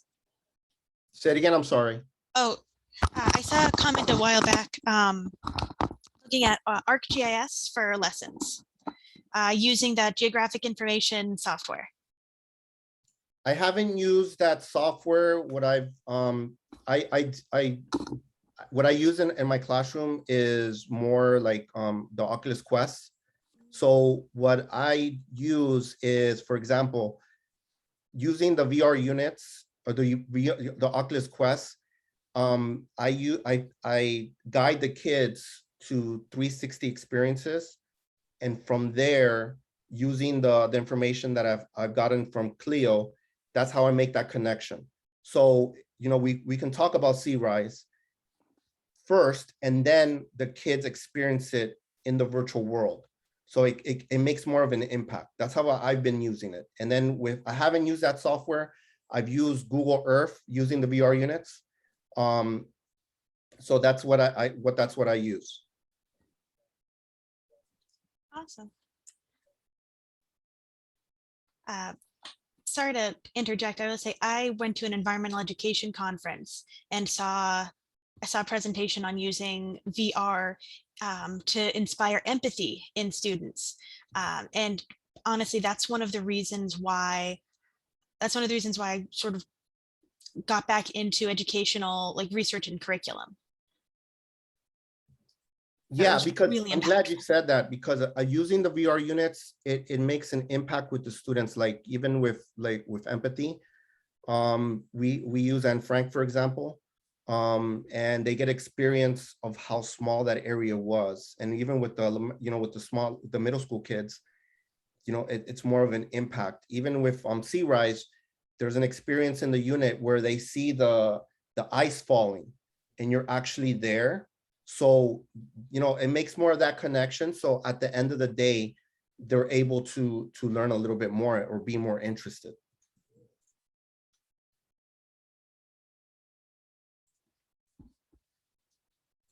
All right, we want to be respectful of your time. I know you have something to get back to. Is there any one last question that people want to ask before you need to get going? But thank you so much for sharing your contact info and those resources. You'll probably get an avalanche of email in the next week. No problem. I have one last question. How would you use something as powerful as VR in an elementary classroom that does not have that technology? What else could you do? Okay, no, that's an awesome question. In terms of VR, there's apps available.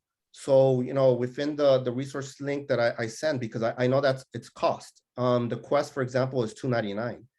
But there are, I think, you know, they like Google Expeditions, it doesn't, they took it out, but there's Google Arts and Culture is the new website. I use an app called Within. Within has a climate like change series that if I've gone to BrandSmart, for example, and I can get those goggles for like $2, and all you need is a set of 5. And now, you know, with COVID, I always suggest, you know, like have a set, even you have a set of 10 or 10, you know, cardboards. You know, I would use it like every other day just to be on the safe side. But I love your question. So I know with elementary, they don't have phones. Once again, I've used Donors Choose. So through Donors Choose, I have like 10 tablets. That's where I get a lot of my tech materials because I'm out in the community. I do a lot of community service and I work with elementary kids because that's my goal, to get kids excited about computer science at a young age. So I would suggest the cardboard or the ones that you can get like for $2. And, you know, if they don't have a phone, you can just, you know, put your phone or just use a tablet. Thank you.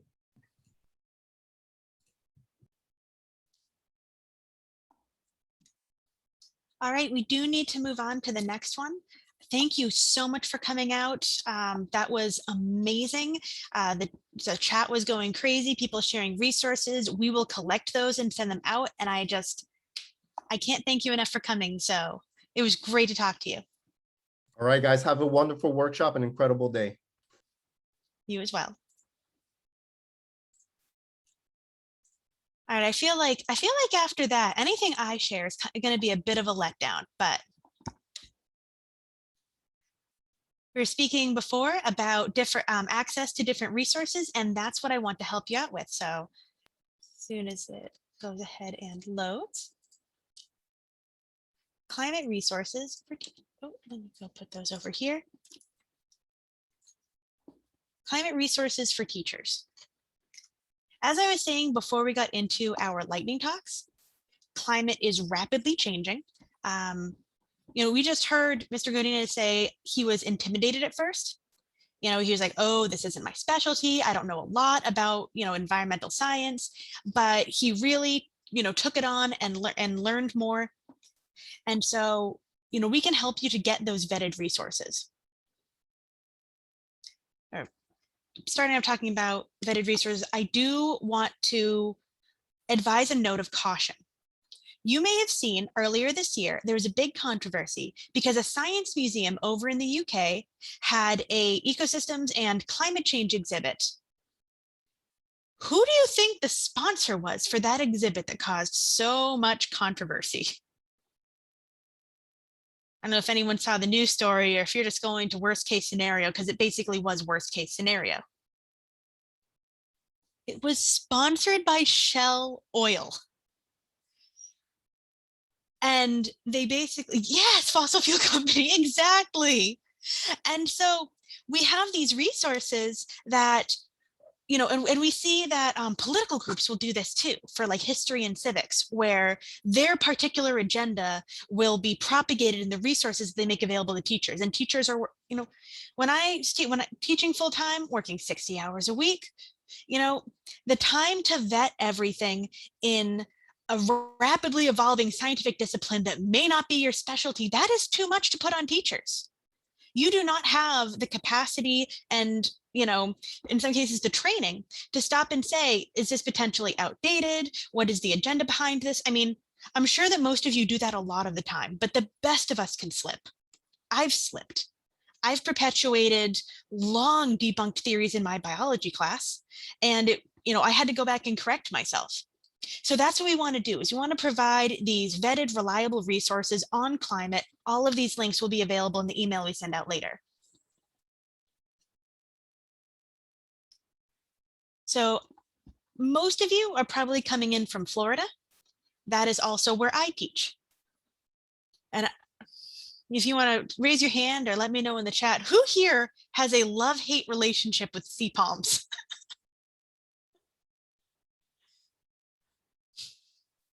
So CPALMS is the Florida State Standards website.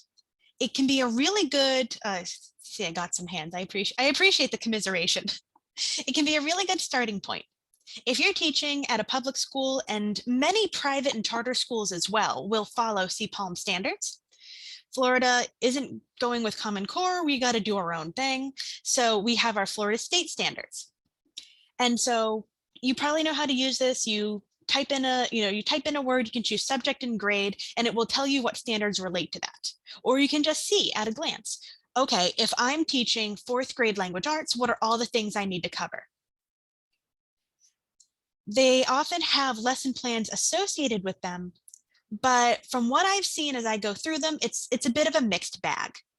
So again, good starting point, but I would recommend that you take a close eye on anything you find there.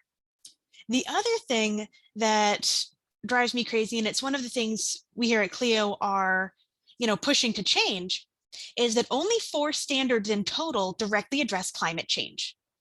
They are at the high school level for biology and environmental science. Environmental science is a science class students can take, but it's not quite an elective, but many students don't take it. They just take biology, chemistry, maybe physics. So it's not feasible to wait until students are in high school to start addressing climate change. I taught 6th grade science, and so I covered climate. I covered climate zones and the composition of the Earth's atmosphere. The standards did not require that I talk about climate change at all. And they also didn't require that I mention anything about the human-induced climate change. So what I've done in the lesson plans I developed that we'll be sending out to you is I was looking at the existing standards and trying to figure out where I could bring climate into an existing activity. One of the 1st grade standards talks about the water cycle. Okay, we can talk about melting sea ice when we do the water cycle. So you kind of, in order to teach what you are required to teach, but also go beyond and get deeper, it might require a bit more creativity. Yes, it absolutely agrees needs to be taught in elementary. Thank you. So we've got lots of different resources that can be helpful. The Alliance for Climate Education is fantastic. You can go to aspace.org. They have videos, all different kinds of lessons. What I really love about Alliance for Climate Education is they have a program for skill building through storytelling. So here's a really great way. If you teach science or you teach language arts, if you want to come together and do a project that will cover, it will cover language arts standards, science standards, it can be interdisciplinary. My life is interdisciplinary. Every day at work, I do math, I use technology, I talk about science, I try to make sure that my written and verbal communication is clear. I feel like for many of us in our subjects, we can often feel siloed. Like I need to cover this in math and this in, history, but there are lots of opportunities, and climate as a socio-scientific issue gives us lots of opportunities for those those more interdisciplinary collaborations, whether it's, in the class you teach, or whether you're collaborating with a teacher from another subject. Hannah said she's integrated environmental ed into different subjects. I would love to hear more about how you do that. I'm a little bit biased. I love CLEAN. I am also a reviewer for, CLEAN materials. So I love to talk up the amazing work they do. The CLEAN network is a collection of free learning resources that's been reviewed by educators and scientists. And some folks like me who've kind of got a foot in multiple worlds here. And the great thing here is that you're not going to find anything sponsored by fossil fuel companies, and you're not going to find activities from the 90s either. It'll be updated and current, and the lessons that are uploaded are consistently re-reviewed to make sure that as the scientific consensus changes, that we update our lessons to reflect that. And so, you may have seen this in, when you were in college as an education major, or if you were studying another subject and moved into education later. Sometimes we get materials that are old and they're no longer relevant. So I love that they do that continuous refresh and update. You can search by keyword, grade level, and resource type. If you want bell ringers and you just want some basic bell ringers, sort of brief opening, if other people call them different things, brief opening exercises for class that aren't taking up your whole day, you can find that. You can even search by standards. It is going to be NGSS, so it's going to follow the national standards, not necessarily the Florida ones like I talked about with CPALMs, but I think we all know for the most part what the equivalencies are. So whether you want an entire unit plan to guide your curriculum or a single activity to fit into a topic that you're already talking about, they have resources for you, and it's so easy to find specific ones. And, you know, we're hoping that when school starts up again, we'll all be back in the classroom, but there are still teachers who do virtual learning full time because some students, you know, just do that as their preferred mode of education. And, you know, just in case things change again and this becomes more necessary, they also have specific resources for virtual learning. So they're tailored to online learning. A lot of it was stuff that was on there already, but they've collected it in one place for you.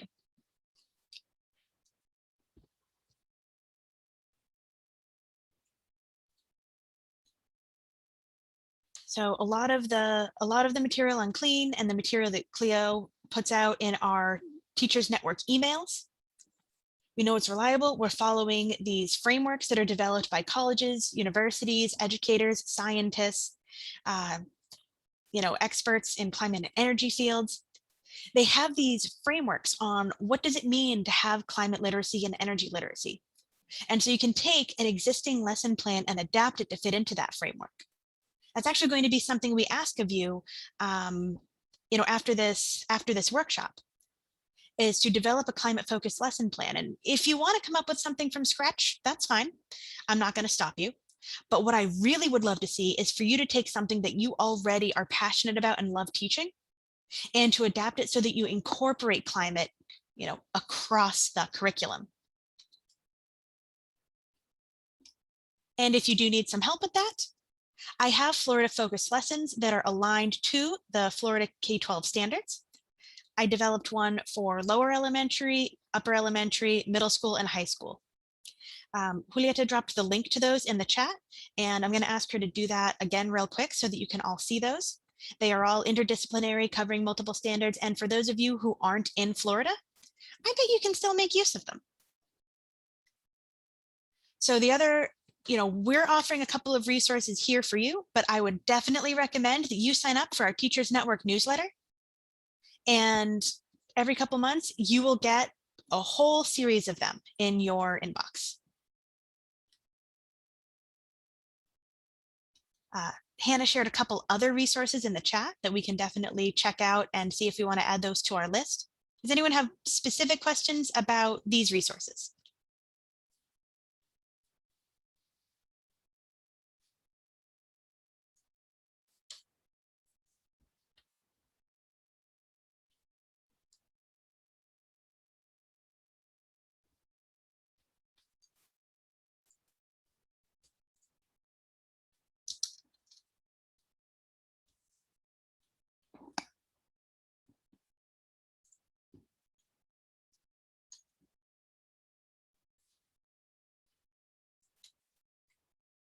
Oh, thank you. Yep. The lesson plans, Julieta dropped those in the chat again, so you can take a look at those and we'll include them in the email we send out later. If there aren't any other specific questions, I'm going to hand the microphone over to Julieta, and she's going to talk about climate justice and equity in classrooms with our Climate Resilient Schools program.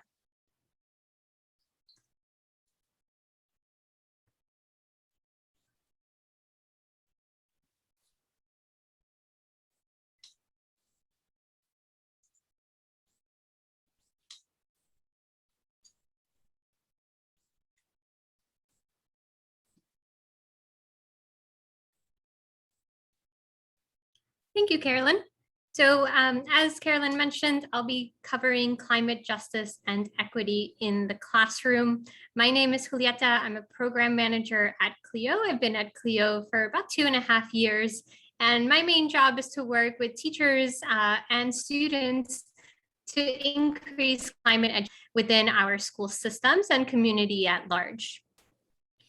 So CLEO has been around since 2010. And 2 years ago, we formally launched a program called Climate Resilient Schools to encompass all of the ways that we were interacting already with our schools. So within this Climate Resilient Schools broad umbrella, we have 4 different prongs. We start with our teacher workshops, which is this current event that we host several times. We also offer climate presentations to schools. Again, these are free and virtual, free in-person or virtual climate presentations that we can go into your classroom. They're interactive and engaging, and we're happy to present to your students. These presentations cover climate science, impacts, and solutions. And they're very similar to what Carolyn presented today, just with more activities for students. We also have our CLIP program, which is our Climate Leadership Information Program. This program is inspired by a high school student from Miami-Dade County Public Schools who came to CLEO after realizing there was a tremendous lack of climate education within her schools and among her peers. So she came to CLEO with this idea and we brought it to life. The main emphasis of CLIP is a peer-to-peer education program where we train students to educate others on what's happening with climate and how they can be leaders in their community. And lastly, during the summer, we have a climate action lab. We just finished this year's cohort of that, and that's specifically for high school students. And so when we talk about climate in the curricula, we really do have to realize that it varies across the nation. CLEO is largely in Florida, so you can see we received a grade of D in terms of how well and how deeply we incorporate climate into our school system.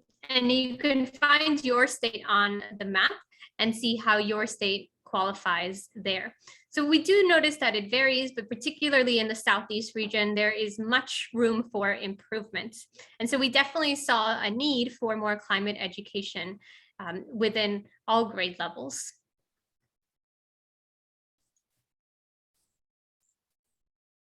And when we talk about building climate literacy, that really encompasses an understanding of the science, the context, the ability to evaluate and communicate what they learned in a meaningful way.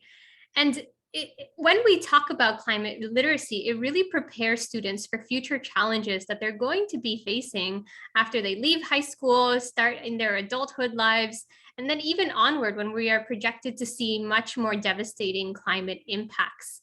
So when we go into these presentations, as you can see, we have our in-person and our Zoom presentations on the right of your screen.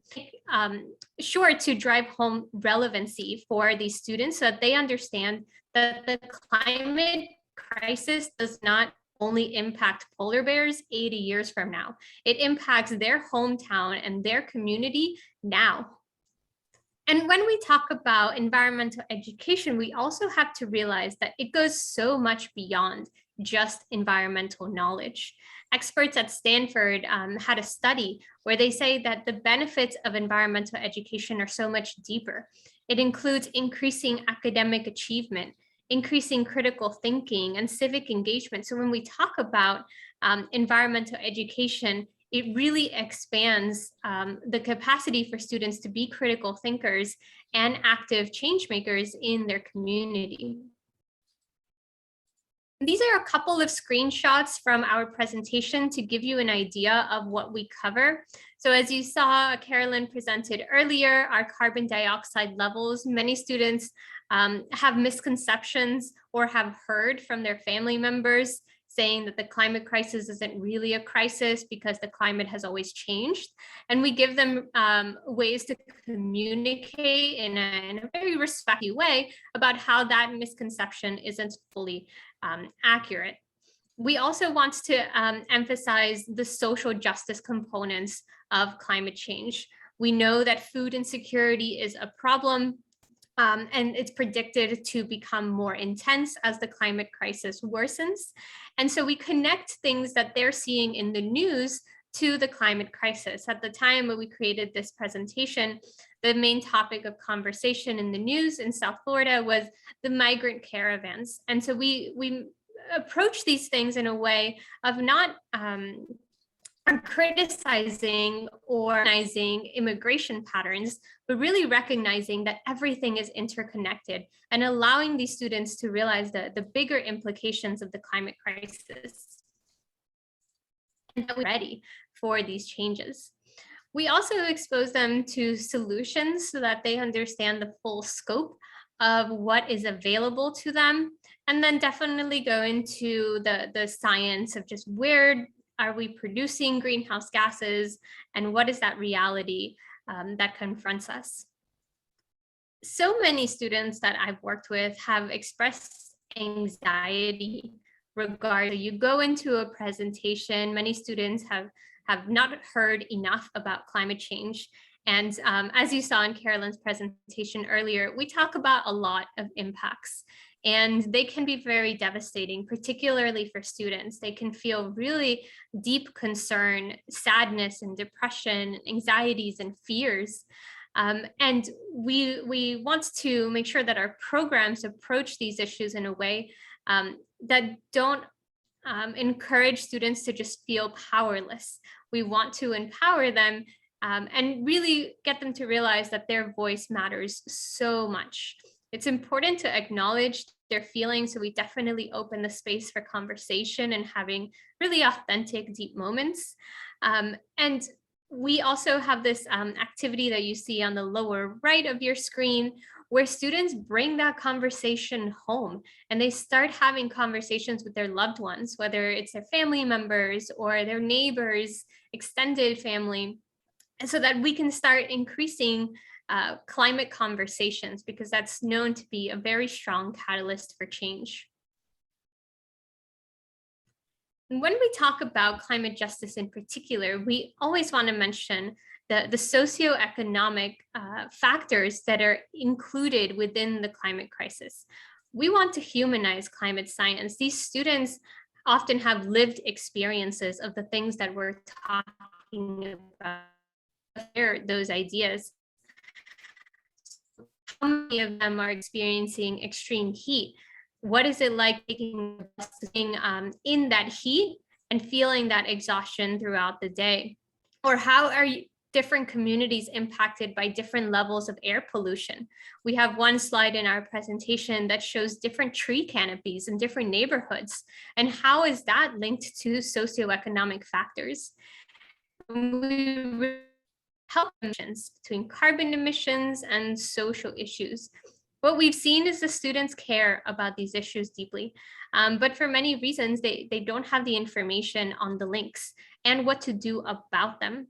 So we really aim to empower them and give them tools to reach out to their elected officials, to be change makers on campus, and connect them to teachers that are really going to be allies in their journey in climate education. So here you see two of our CLIP sponsors on the left and the CLIP cohort in that school. And as I mentioned before, CLIP really helps students understand their lived experiences. We know that this is why my experience is the way it is, and this is what I can do about it. That relevancy has been, and it also increases the motivation to learn about the material, gain all of that information. In our climate education, we do deep dives into the climate science, where they have hands-on components and activities to really help them process that information. And we know that project-based learning is really important to get them to integrate that material even more deeply.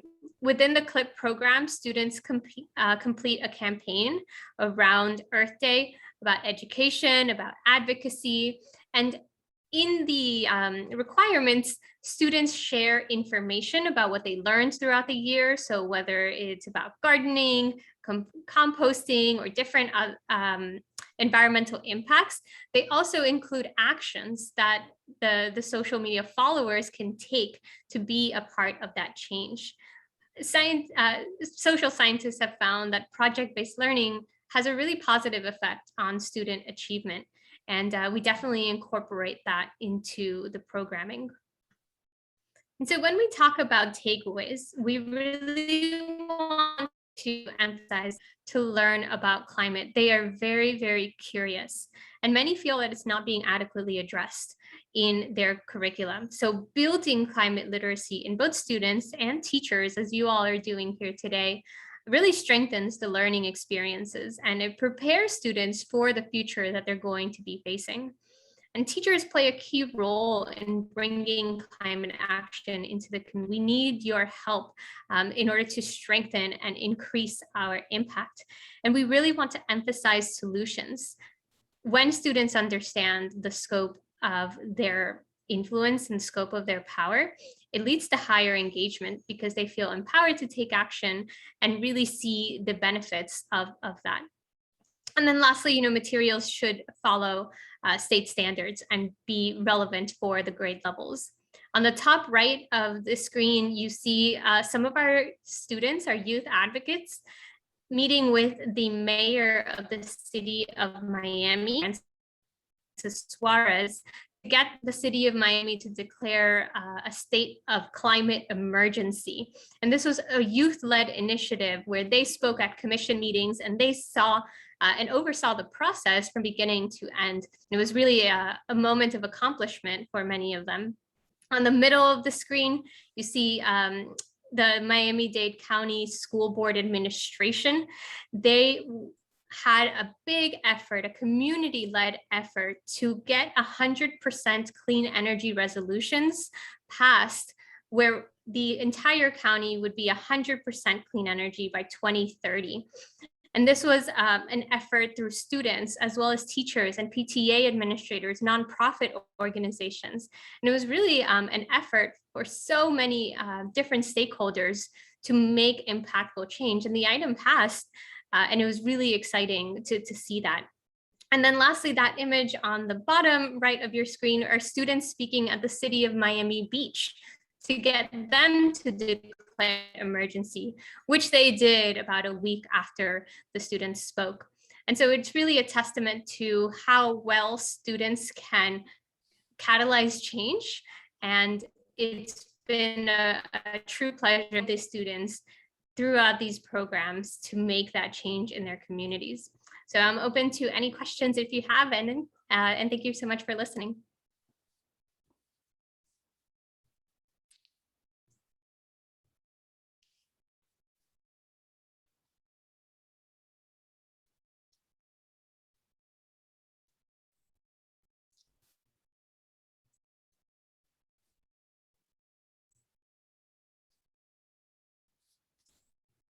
Okay, back to you, Carolyn.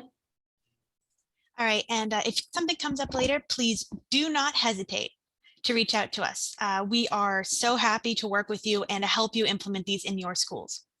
For the next talk, we're going to have concurrent sessions in 2 different breakout rooms. This does mean that those sessions won't be included in the recording. Unfortunately, Zoom only has so many settings.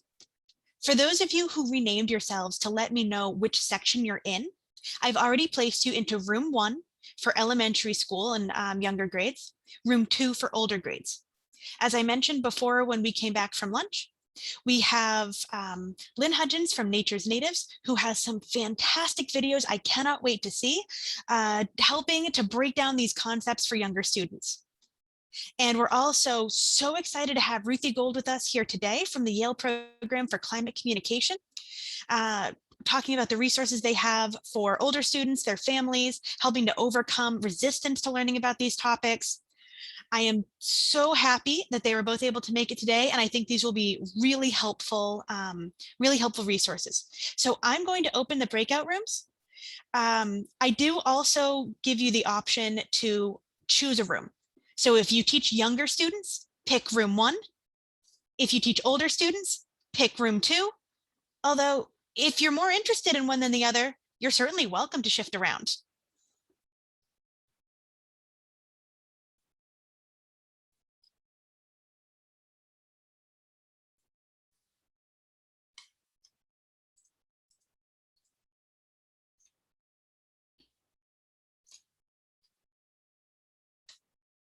So once again, choose room 1 for lessons geared towards younger students. Choose room 2 for lessons geared towards older students.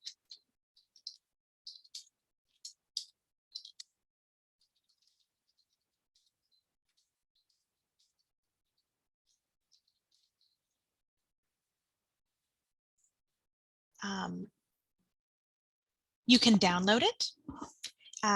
If that's easier for you, you can so you can type directly on it. If it's in the Google Docs, you can always just write A, B, and C. This looks nice, and it's a little bit easier to share when we're doing it in person. But however you get the information, we're all about process over product here. So, climate change issues. Here's our planning workshop. We can find a whole list of different climate change issues. Please do not feel limited by what's on this sheet. As Caroline mentioned, this is a cheat sheet. And so, it's going to give you those quick start options. But you've given exemplars to your students before. It's good to have an idea, but we're always happy for people to think beyond. And especially if you've got something that you're really passionate about and it's not on here, go for it. That's often how we start.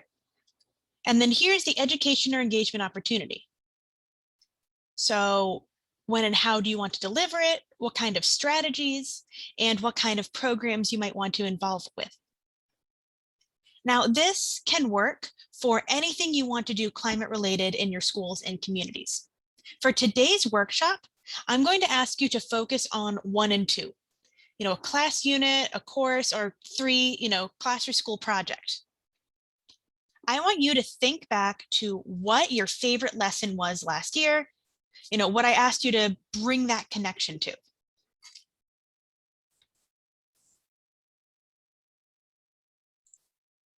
So if you want to pop that in the chat, what was your favorite lesson from last year? I know a few folks shared theirs already. If you haven't shared it already and you've been thinking about it, then please go ahead and share it.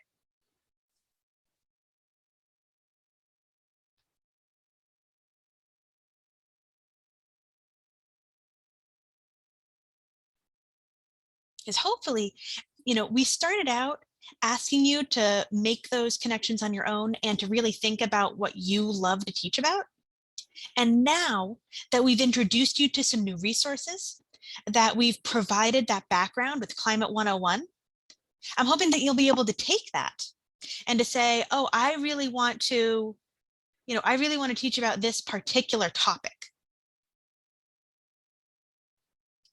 So you'll put that in column B, and then you can decide what kind of education modality or strategy you want to use. Student debate, poster contests, art competitions, mentioned STEAM, really integrating, environmental art, and what other programs, and then resources and partners. So in or out of school, web resources. A lot of you folks are in Miami where the headquarters are. Maybe some of you are in North Florida where I am. I can help you with local resources, but I'd also say that we're going to put you into breakout sessions to work on these. And I would love to see you share with one another what resources are available, in your area. Maybe inspire people. Hey, this is where I go. Do you have something like that near where you are? And ever since COVID has forced a lot of things online, you can have resources like the Coral City camera that I've been playing during our breaks. Now, Coral City is down near Miami, but they have this option where you can see it online from wherever you're at.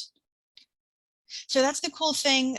If we look at silver linings here to going virtual, a lot of the resources that formerly were only available locally are now able to be shared nationally or globally because they've been put on the internet or they have a virtual component now.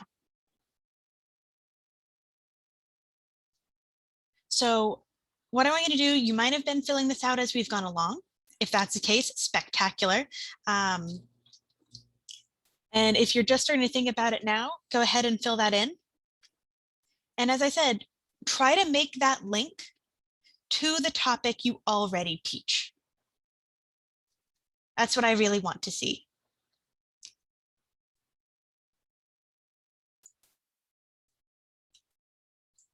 Before I place you into breakout rooms, does anyone have any questions about what we'll be doing?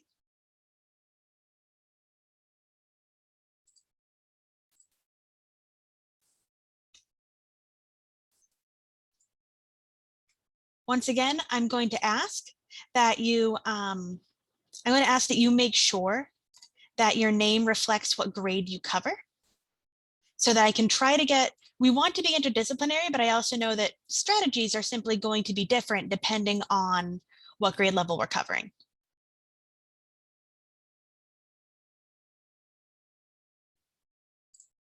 Oh, I did just get a question about some statistics resources for younger students.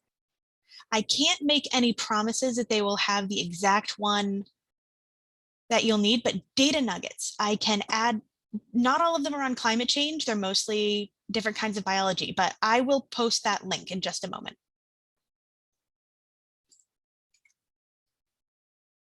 So please go ahead and rename yourself if you haven't already.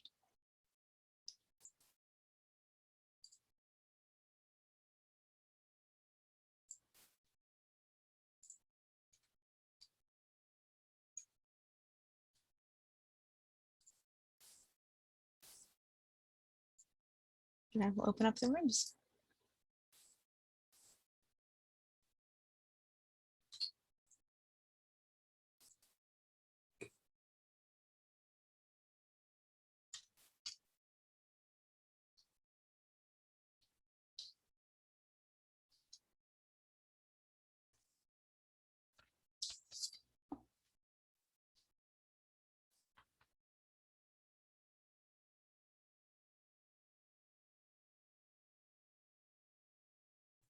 Welcome back, everybody.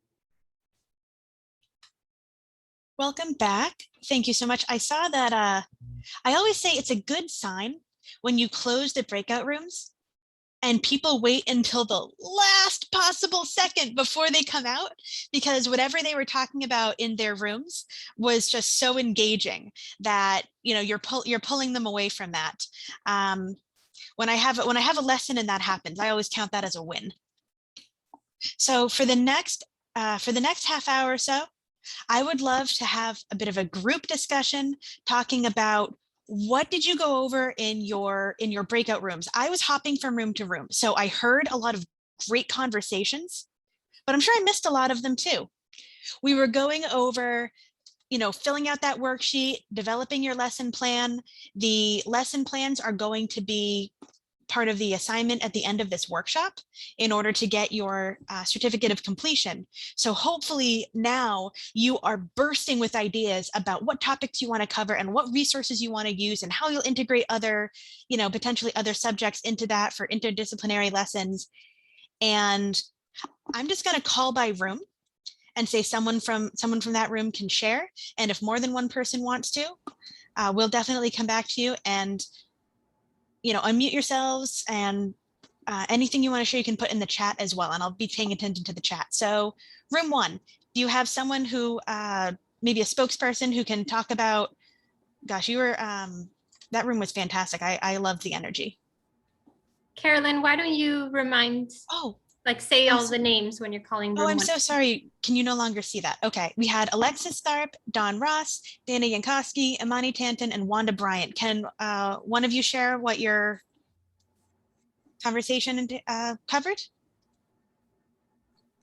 I guess I can start. We got to talk, I guess, I teach sixth grade science. And so I was talking about how a lot of what I'm teaching, we touch base on climate change and such, but we don't really get to go deep into a conversation. That's my hope here, is to learn a little bit more so that we could go in. But I talked about how we start with a watershed unit with the students, where we kind of get to discuss our impact on our environment. We have an energy unit where we're talking about the sun, and then getting to talk about what's happening in nature as far as greenhouse effect is concerned. And then we have a weather unit that follows after that, which kind of leads us into the impact. So kind of a step-by-step, starting off with what we do, what nature does, and then how we're affecting nature, kind of thing. And then there was a discussion on lighthouses, how one in the area that they're living, they can actually go out and see how the lighthouse in that area, with sea level rise, is changing, and the lighthouse is becoming closer and closer to the shoreline over the years. And so, since I live in Hampton and we are coastal, I thought that would be a great way to, we've got lighthouses, so it's something we could look into. Yeah, I really love, we're talking about, cultural relevance in the lessons, and bringing in that kind of local issue can really get students engaged. It's like, oh, that's a place I went on vacation with my family and it might not be there. So I love that you brought that in, and I hope other folks are thinking about what local phenomena they might be able to tap for their resources.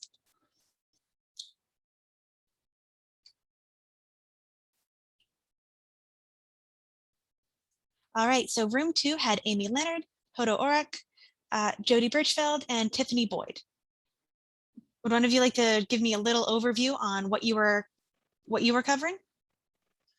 We spent a lot of time discussing a lot of different resources that we could tap into to start any kind of a lesson on climate. So one of the things we focused a lot on was data nuggets and how easy that resource is, and ideas around that. We didn't talk about a specific lesson, but we talked about a lot of ideas for the types of courses we teach, because also we had a retired teacher in the group, and so she supports other classroom teachers in teaching climate, and how that's also an additional amazing resource. Retired teachers in your community. Absolutely. I going to look at the sheet. I don't know if this says other teachers, but as far as resources and partners, but that's something to definitely consider thinking about, is that, you have the resource of their years of practice in addition to time if they're offering it. And I know it was was it Tiffany who did the program with retired teachers? Yeah, and retired teachers are, let's just be honest, teachers are superheroes. So retired teachers are like superheroes on steroids. So anytime you can get retired teachers that know what they're doing in your classroom to help you, it's amazing. All right. Room 3, we had Kathleen Dwyer, Jackie McCubbin, John Kaufman, Jennifer Costa, Joanne Reeves, and Kimberly Moreira. Would any of you like to give an overview of what you covered, what topics you might be really interested in, or some resources that you share? And oh, by the way, if any of you are bringing up different resources, if you have links, please go ahead and drop those in the chat, because I'm definitely going to get questions about them after this workshop if you don't. I can share a little bit. We talked a lot about how standardized testing has somewhat pushed science and social studies aside at the lower grades, and how that's kind of impacted not just the lack of knowledge about science and social studies, but also the ability to access certain content in the other content areas. And then we also talked about media literacy and the ability to access technology, and how essential it is for us to start teaching those skills at such a young age, because as they get older, those are skills they need. And What else did we talk about? I can't remember. Jean or Kim, if you want to jump in. We talked about so much. Yeah, and what our specific areas need, I think we, you know, like my school, I'm teaching second graders, and I talk about climate change with them, but it's not such a, I don't know, it's not a formal lesson. It's embedded in everything I do with them, and it's reducing plastic. It's all sorts of things that you can do to, you know, plant native plants. And that's why I'm trying to focus and have a specific lesson that they can do a project. I have an ecology club, and that's more project-based for the whole school, and the kids get together and they meet and we decide what we're going to focus on. We did paper recycling in our school. It was very time consuming, and picking up paper bins from every classroom, taking it to the dumpster. So they understand. They had to make little presentations about the importance of reducing paper use. And so they found out it was a lot of work to put together recycling for paper. And then we moved on to reducing plastic in our cafeteria. It's all an education campaign. So now I'm trying to, you know, with my own little ones, I make sure they bring their stainless steel utensils with their lunch boxes, and you know, so I thought maybe they could do their own butterfly garden and not be part of the eco club, but be a class-wide learning about biodiversity and the importance of planting native plants. So that's what I talked about. Yeah, I love that. It's just sort of, you know, integrating, you know, rather than having a distinct unit, but integrating it throughout. I definitely think that that's, you know, that's a good plan, is, you know, integrating it throughout all these different topics, because I feel like that's an issue people have, where they compartmentalize, you know, environmental issues as opposed to thinking of them as something throughout their lives. You know, I'm just thinking like siloing again, where, oh, this topic should just be covered by environmental science teachers, but no, this should be integrated throughout all these different topics, all these different grade levels, and, you know, ideally not even just school, but also throughout their lives and their communities. Right. And bringing in experts is so important. And just this summer, I participated in planting native trees with Frost Science. So I networked with them, and they are interested in meeting our students and, you know, maybe pulling invasive plants out. I mean, decades ago, they planted invasive plants, not knowing that they were going to really take over and upset the balance of our insects down here. That's like, so now we're pulling those out. They did all that, and we got to plant some native trees. It's super fun. And we have University of Florida Extension Services. They have smart people that can come and talk to the children and teach them about how to plant and what types of plants to plant. And trying to get away from those big box plant stores, because they really don't, you know, they don't specialize in the native plants, at least in Miami. But anyway, it's about educating them, getting the right speakers to your little ones. Awesome, thank you. Can I have someone who wants to share from room 4? We have Daphne Timerkan, Hannah Purcell, Javaria Rana, Janeth, Marco, and Vincent. Who would like to share it from your group? Hi, so we had quite a diverse group from Boston. I hope I said it okay. From Boston all the way down here to Florida. and a diverse, you know, topics that were covered. So the idea is, you know, we talked about quite a bit, you know, obviously getting the children out there, everything from planting and getting the children to even the little pre-K.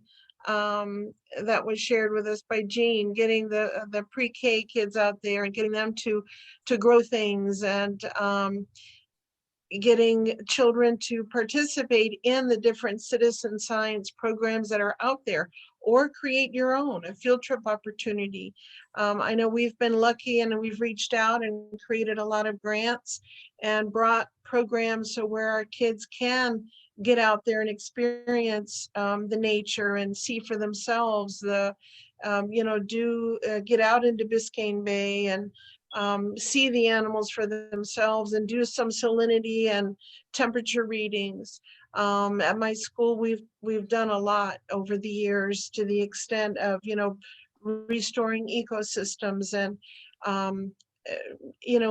making a connection between plastic pollution and fossil fuels and greenhouse gases. And the children taking that in. The children at the elementary level are sponges. And if we stop, as you mentioned, Carolyn, kind of siloing climate change, that's too abstract. And people, even too many adults are like, well, I don't get that. That's a science.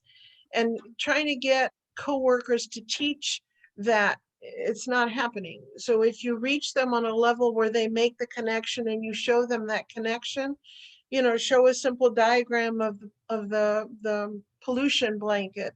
The same with the children, they make that connection, then they see what's happening in the news, and you show them pictures, show them what the Amazon River used to look like, and on the opposite side, show them what it looks like now.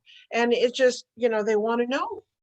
And so all of these are different ways that we discussed and ways to reach the children and make it applicable to your locality. At the same time, show them on a global level what's going on. We have hurricanes happening in the Northeast. That never used to happen.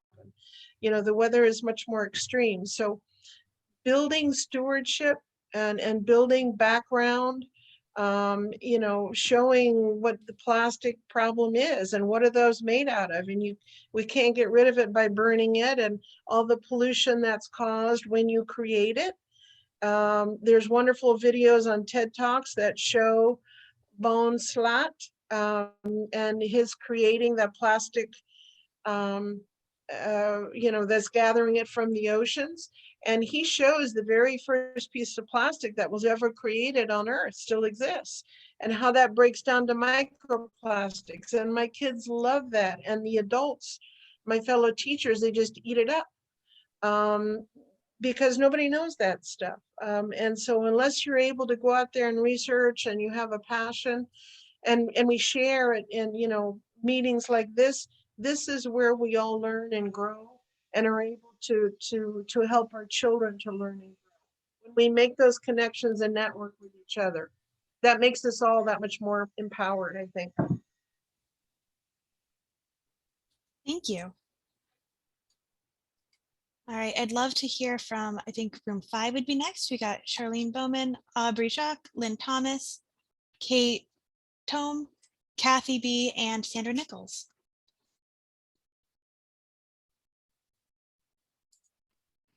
Would one of you like to unmute? Yeah, we had an amazing sharing session, and please, anybody jump in because I have notes all over the place. But for thinking about the idea of the theme of this with climate across the curriculum, then we heard about this amazing work that Lynn is doing with her high school English class, and a whole reading of climate-focused literature, fiction and nonfiction, but fiction, a whole new word for me, cli-fi, who knew, not just sci-fi. And she said kids really like it a lot, and she is an expert. Introduced us to something called, a book called The Climate Diaries, which sounded like there were some really amazing links that we could be looking at. Then the conversation moved on to using a book that's a kind of footprint of environmental impact, and how you do your footprint calculator, and that you all at CLEO have one as well to look at. But then to take it to looking at different pieces of the images of different communities around the world and what the kind of their life is like, what their home looks like, and to pick out pieces of that photograph and look at what are the toilet facilities like, or then a conversation about looking at their daily impact, or the idea of what would this community, how would they cope with a flood? Or I just kept thinking about hurricanes here. Another idea, amazing idea, and this was use a student's home street number and say that's your income, your family's income. And then look at on this resource, that was a link, yeah. What would your life be like? So, just look at your street number to really bring it home. Then we heard, and I'm sorry, I don't have everybody's name written down, about an agricultural unit looking at food waste and linking it to SNAP, the food stamp, the supplemental food stamp income. If that was what you had to buy food for your family, plan a week's menu and document that with Publix or your grocery store prices or everything.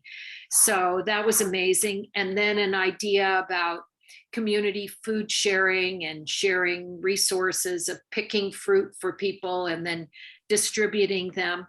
I shared about doing some work outdoors with students, measuring the height of the trees around their school or around their home, the height, and then measuring the canopy. And then there's a program FIU has started, I put it in the chat, called Grove Relief. It started in Coconut Grove, but there's a site where you can enter the data about your trees, and then using something called Project iTree, or someone in the chat mentioned Globe, to look at the Globe Observer program to calculate the ecosystem benefits of the trees, because I really like that kids can measure and collect data themselves. There's also something that FIU has started where they're putting temperature sensors and underneath a tree, like underneath the canopy of a tree, and then a sensor in an area that's exposed to compare the temperatures. So if you want to be talking about global temperature change and what we can, temperature rise and what we can do, and then you can get that data. So it was just incredibly stimulating, and we were one of those groups that got cut off. Thank you. Oh, Carolyn, can I add something on to what Katie just said? please do so. Just because she was talking about Globe, we just took this workshop PD last week, where they are Aaron, where they introduced kite flying to us, and then we got with the workshop we got 7-foot kite, 9-foot kite, and digital cameras that can attach to them to the kites, where students can actually video or take pictures of the area below. So I just thought that kind of tied into what Kate was saying. We have talked about using drones to survey the canopy of the neighborhood. So, but I love the kites, fun, they could build them. Thanks.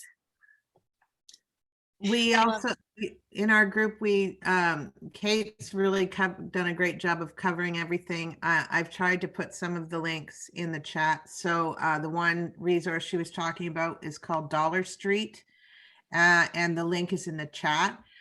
Amazing resource because it takes visuals, pictures of families in countries all over the world, and everyday objects like their toothbrush, their bedroom, their toilet facilities, etc. And so students get a real kind of inside look into what does life look like in other cultures and for other people at different income level amounts.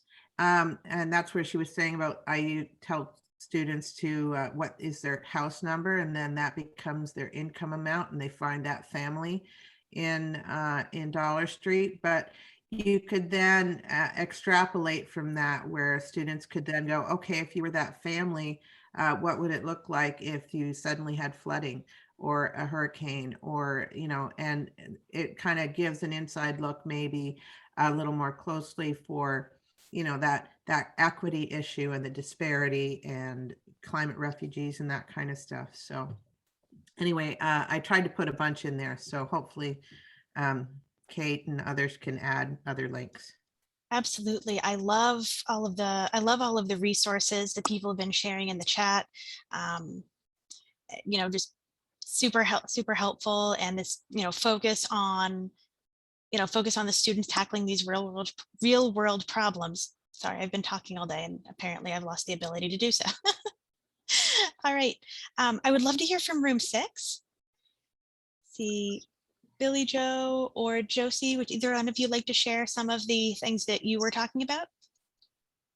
Well, I'm new to the high school level. I taught 21 years at middle school. So integrated science is going to be a new feat. But I looked down the list and I know that renewable energy is going to be on my topic. So that was in my first category. And I'm sorry, I can't remember her name, but she shared with me a solar oven lesson plan that she had where they make s'mores. But then we got on and we were also talking about small things that students themselves could build. Well, even they could build a solar oven, but to be able to ways to collect energy that they could use to charge their cell phone or a flashlight or things like that that are small, but would give them a sense of, hey, I achieved this, let me do more. Yeah, we talked because I am actually teaching elementary schools and not high schools.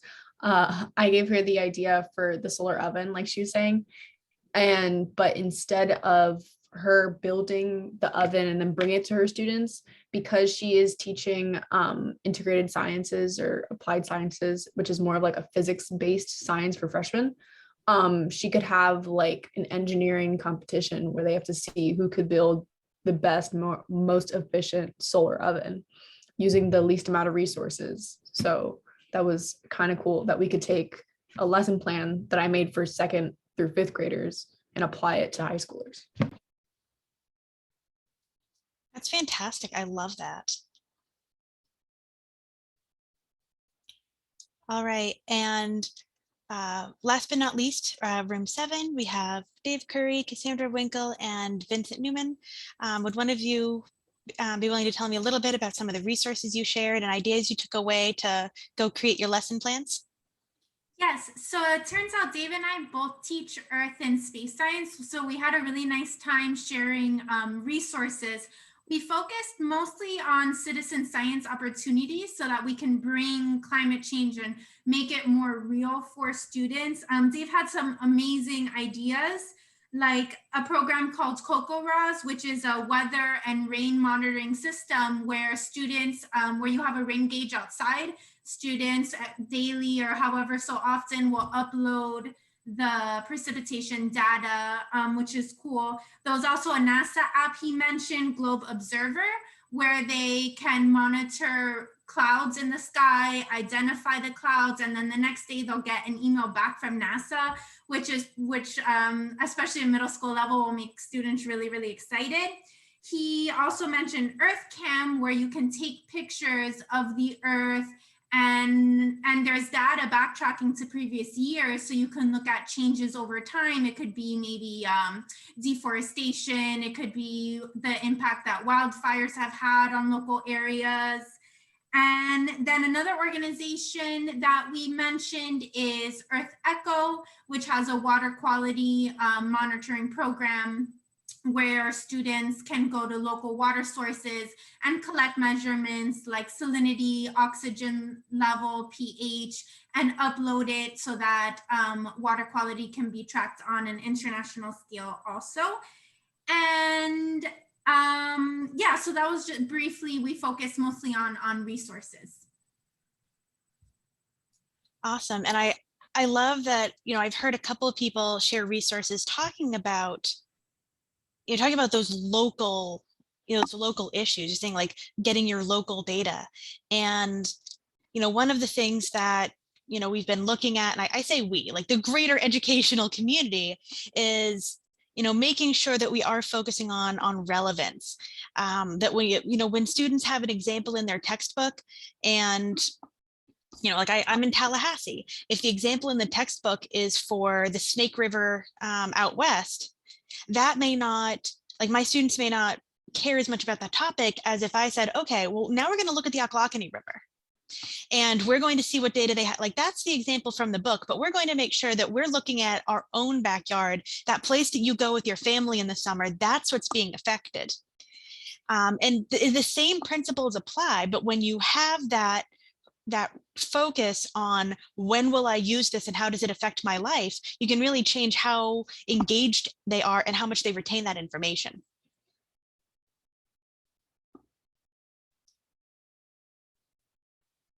So as a bit of a wrap, we actually are right on time for finishing up the discussion, but I want to make sure, is there anything pressing that came up that you really want to respond to, or anyone who wants to share something they didn't get a chance to before we move on to basically our wrap up and goodbye? I do. I just want to ask everyone who's still on the call that you put your name in the chat again so we can take attendance for those who've stuck with us for the entire day. So just put your first and last name in the chat, and that will be one way for us to help keep track. Thank you so much, Kay. Oh, no, thank you again. Absolutely. That actually is kind of a good segue into my next thing I'm going to cover, because we're going to talk a little bit about, I know it's been a long day, but what we still need from you. And then a raffle. Yes, absolutely. Then the raffle. So what now? All right. What I would like, and by the way, please, you can take a picture, you can take a screenshot, you can save this. I will be sending out an email that has, first of all, a list of all the resources we shared, and also these expectations, because this is what you need to do to get your certificate of completion so that, we get credit for those hours. We'd love a short reflection on what was covered today and new tools or strategies. So what did you learn from the workshop, and one issue that we discussed that really stood out to you? I'll be honest, I've gotten plenty of 500-word reflections. I've also gotten like 2,000-word manifestos out of this. So I definitely, I've gotten a lot of really great feedback. What was a strategy that you found really useful, and what do you think you might plan to use in the future? So this is very open-ended. This is us collecting that feedback to help us make sure, is this program useful to you, and how can we make it the best that it can be? So we greatly appreciate any and all feedback. And then a climate lesson plan. So I have been sort of harping on this throughout the day, that this will be required. Now, we don't have a specific template for you to use. You're all practicing educators, how to write a lesson plan. So we'll get all different kinds of lesson plans based on whatever framework works best for your classroom. But we would just love to see you, especially, with your 6 degrees of separation, take that topic and redo your lesson plan, rework it a little bit so that climate is now included. I would love to see that. And again, if you want to come up with something out of whole cloth, you can do that too. I'm not in your classroom. I don't know what your favorite thing to teach is, so I certainly can't stop you. But thank you so much. And please get those to me. That's my email there. Of course, it will be the email you can reply to. It's on the flyer. We got about 2 weeks. So we'll send you that email later this week. We're going to drop a survey in the chat that is a feedback survey for this workshop. I would really, really, really appreciate it if you would fill out that survey for me. We're always trying to take in responses and improve the programs. As I was saying, we added Nature's Natives because our feedback from last time was stating that we needed more resources for elementary school teachers. And now, you know, we have a bunch more that we're able to offer. We do have a WhatsApp group for the CLEO Teachers Network that you can join. We can send out a link that you can do that on your phone. And if you can send in your reflection and lesson plan, then we will give you a certificate of completion in your email that says you have 5 hours of professional development. We do have a direct connection with Miami-Dade Public Schools, but wherever you're at, we can do that. And if you need anything else from us to validate those hours with your districts, to earn the PD hours towards license renewal, if there's anything else that we can help you with to provide, please just shoot me an email and let me know. To join the WhatsApp group, we will send you a link in your email and you can join that on your phone.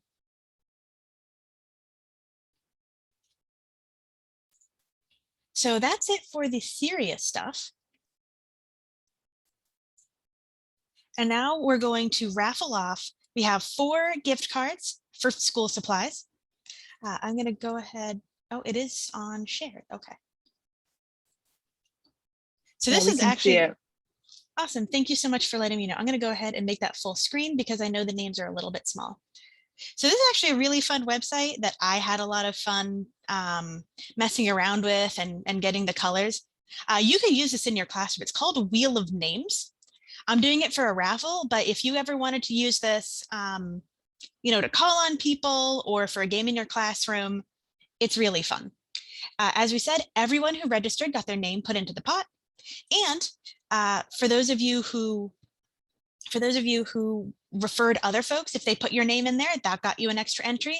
And the people who participated in the 6 Degrees of Freedom game got extra entries as well. So we're going to spin it 4 times.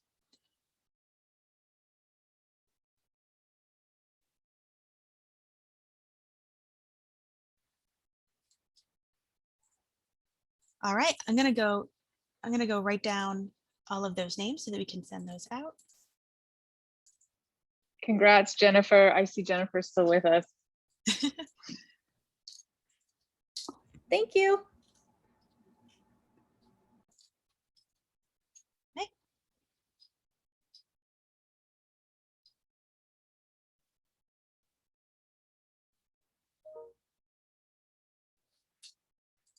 All right, Terry, are you still here? I don't think so. All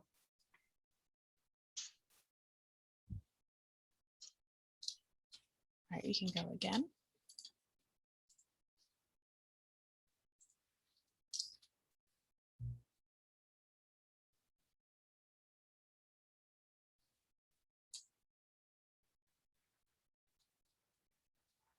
Is Michael still here?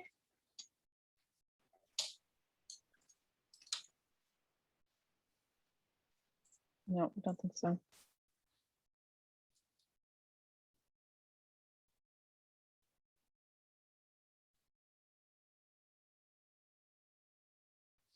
And 8.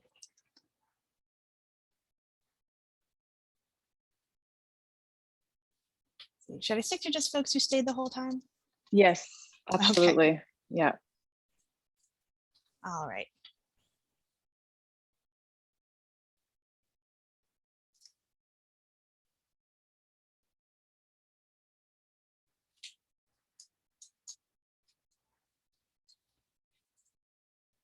Is Michelle here? I don't think so. Keep spinning. All right, well, I say the odds are getting better and better for everyone else.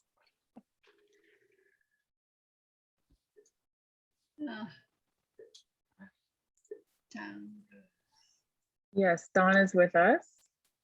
Dawn, Good. Awesome. I'm here. Congratulations. Oh, Thank you.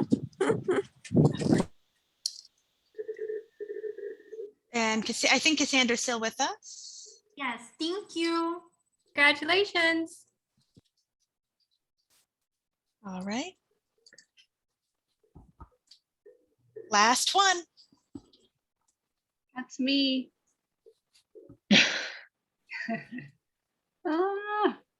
Is Kathy here? Kathy, are you with Yes, us? I see Kathy B. Yeah. All right. So we have Jennifer Costa, Dawn Rose, Cassandra Winkle, and Kathy Ballman. So we will reach out to you and let you know how we're going to get those gift cards to you.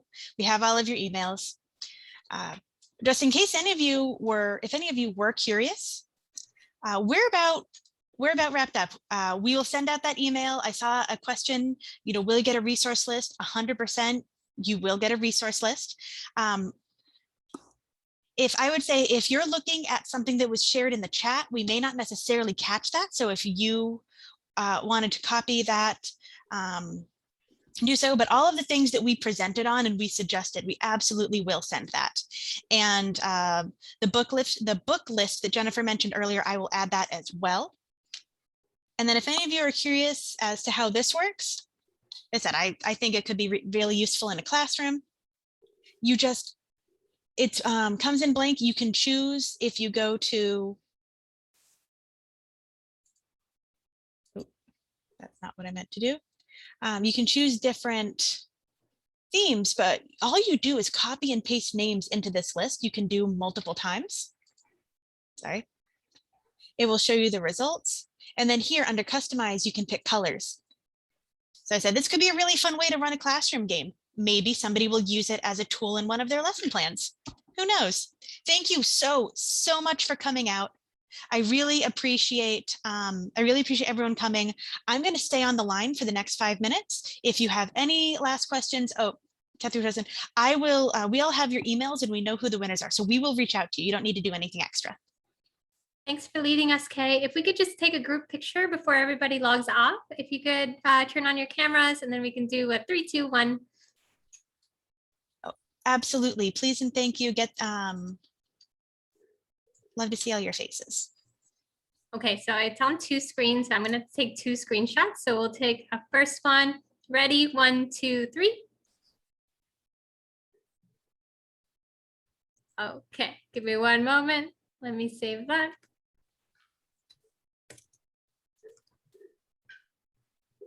Okay, and then we're going to do our second one, our second page. 1, hang on. 1, 2, 3. Okay, well, thank you so much, everybody. We hope you enjoyed and had a great time today. It was good to meet you all. Thank everyone.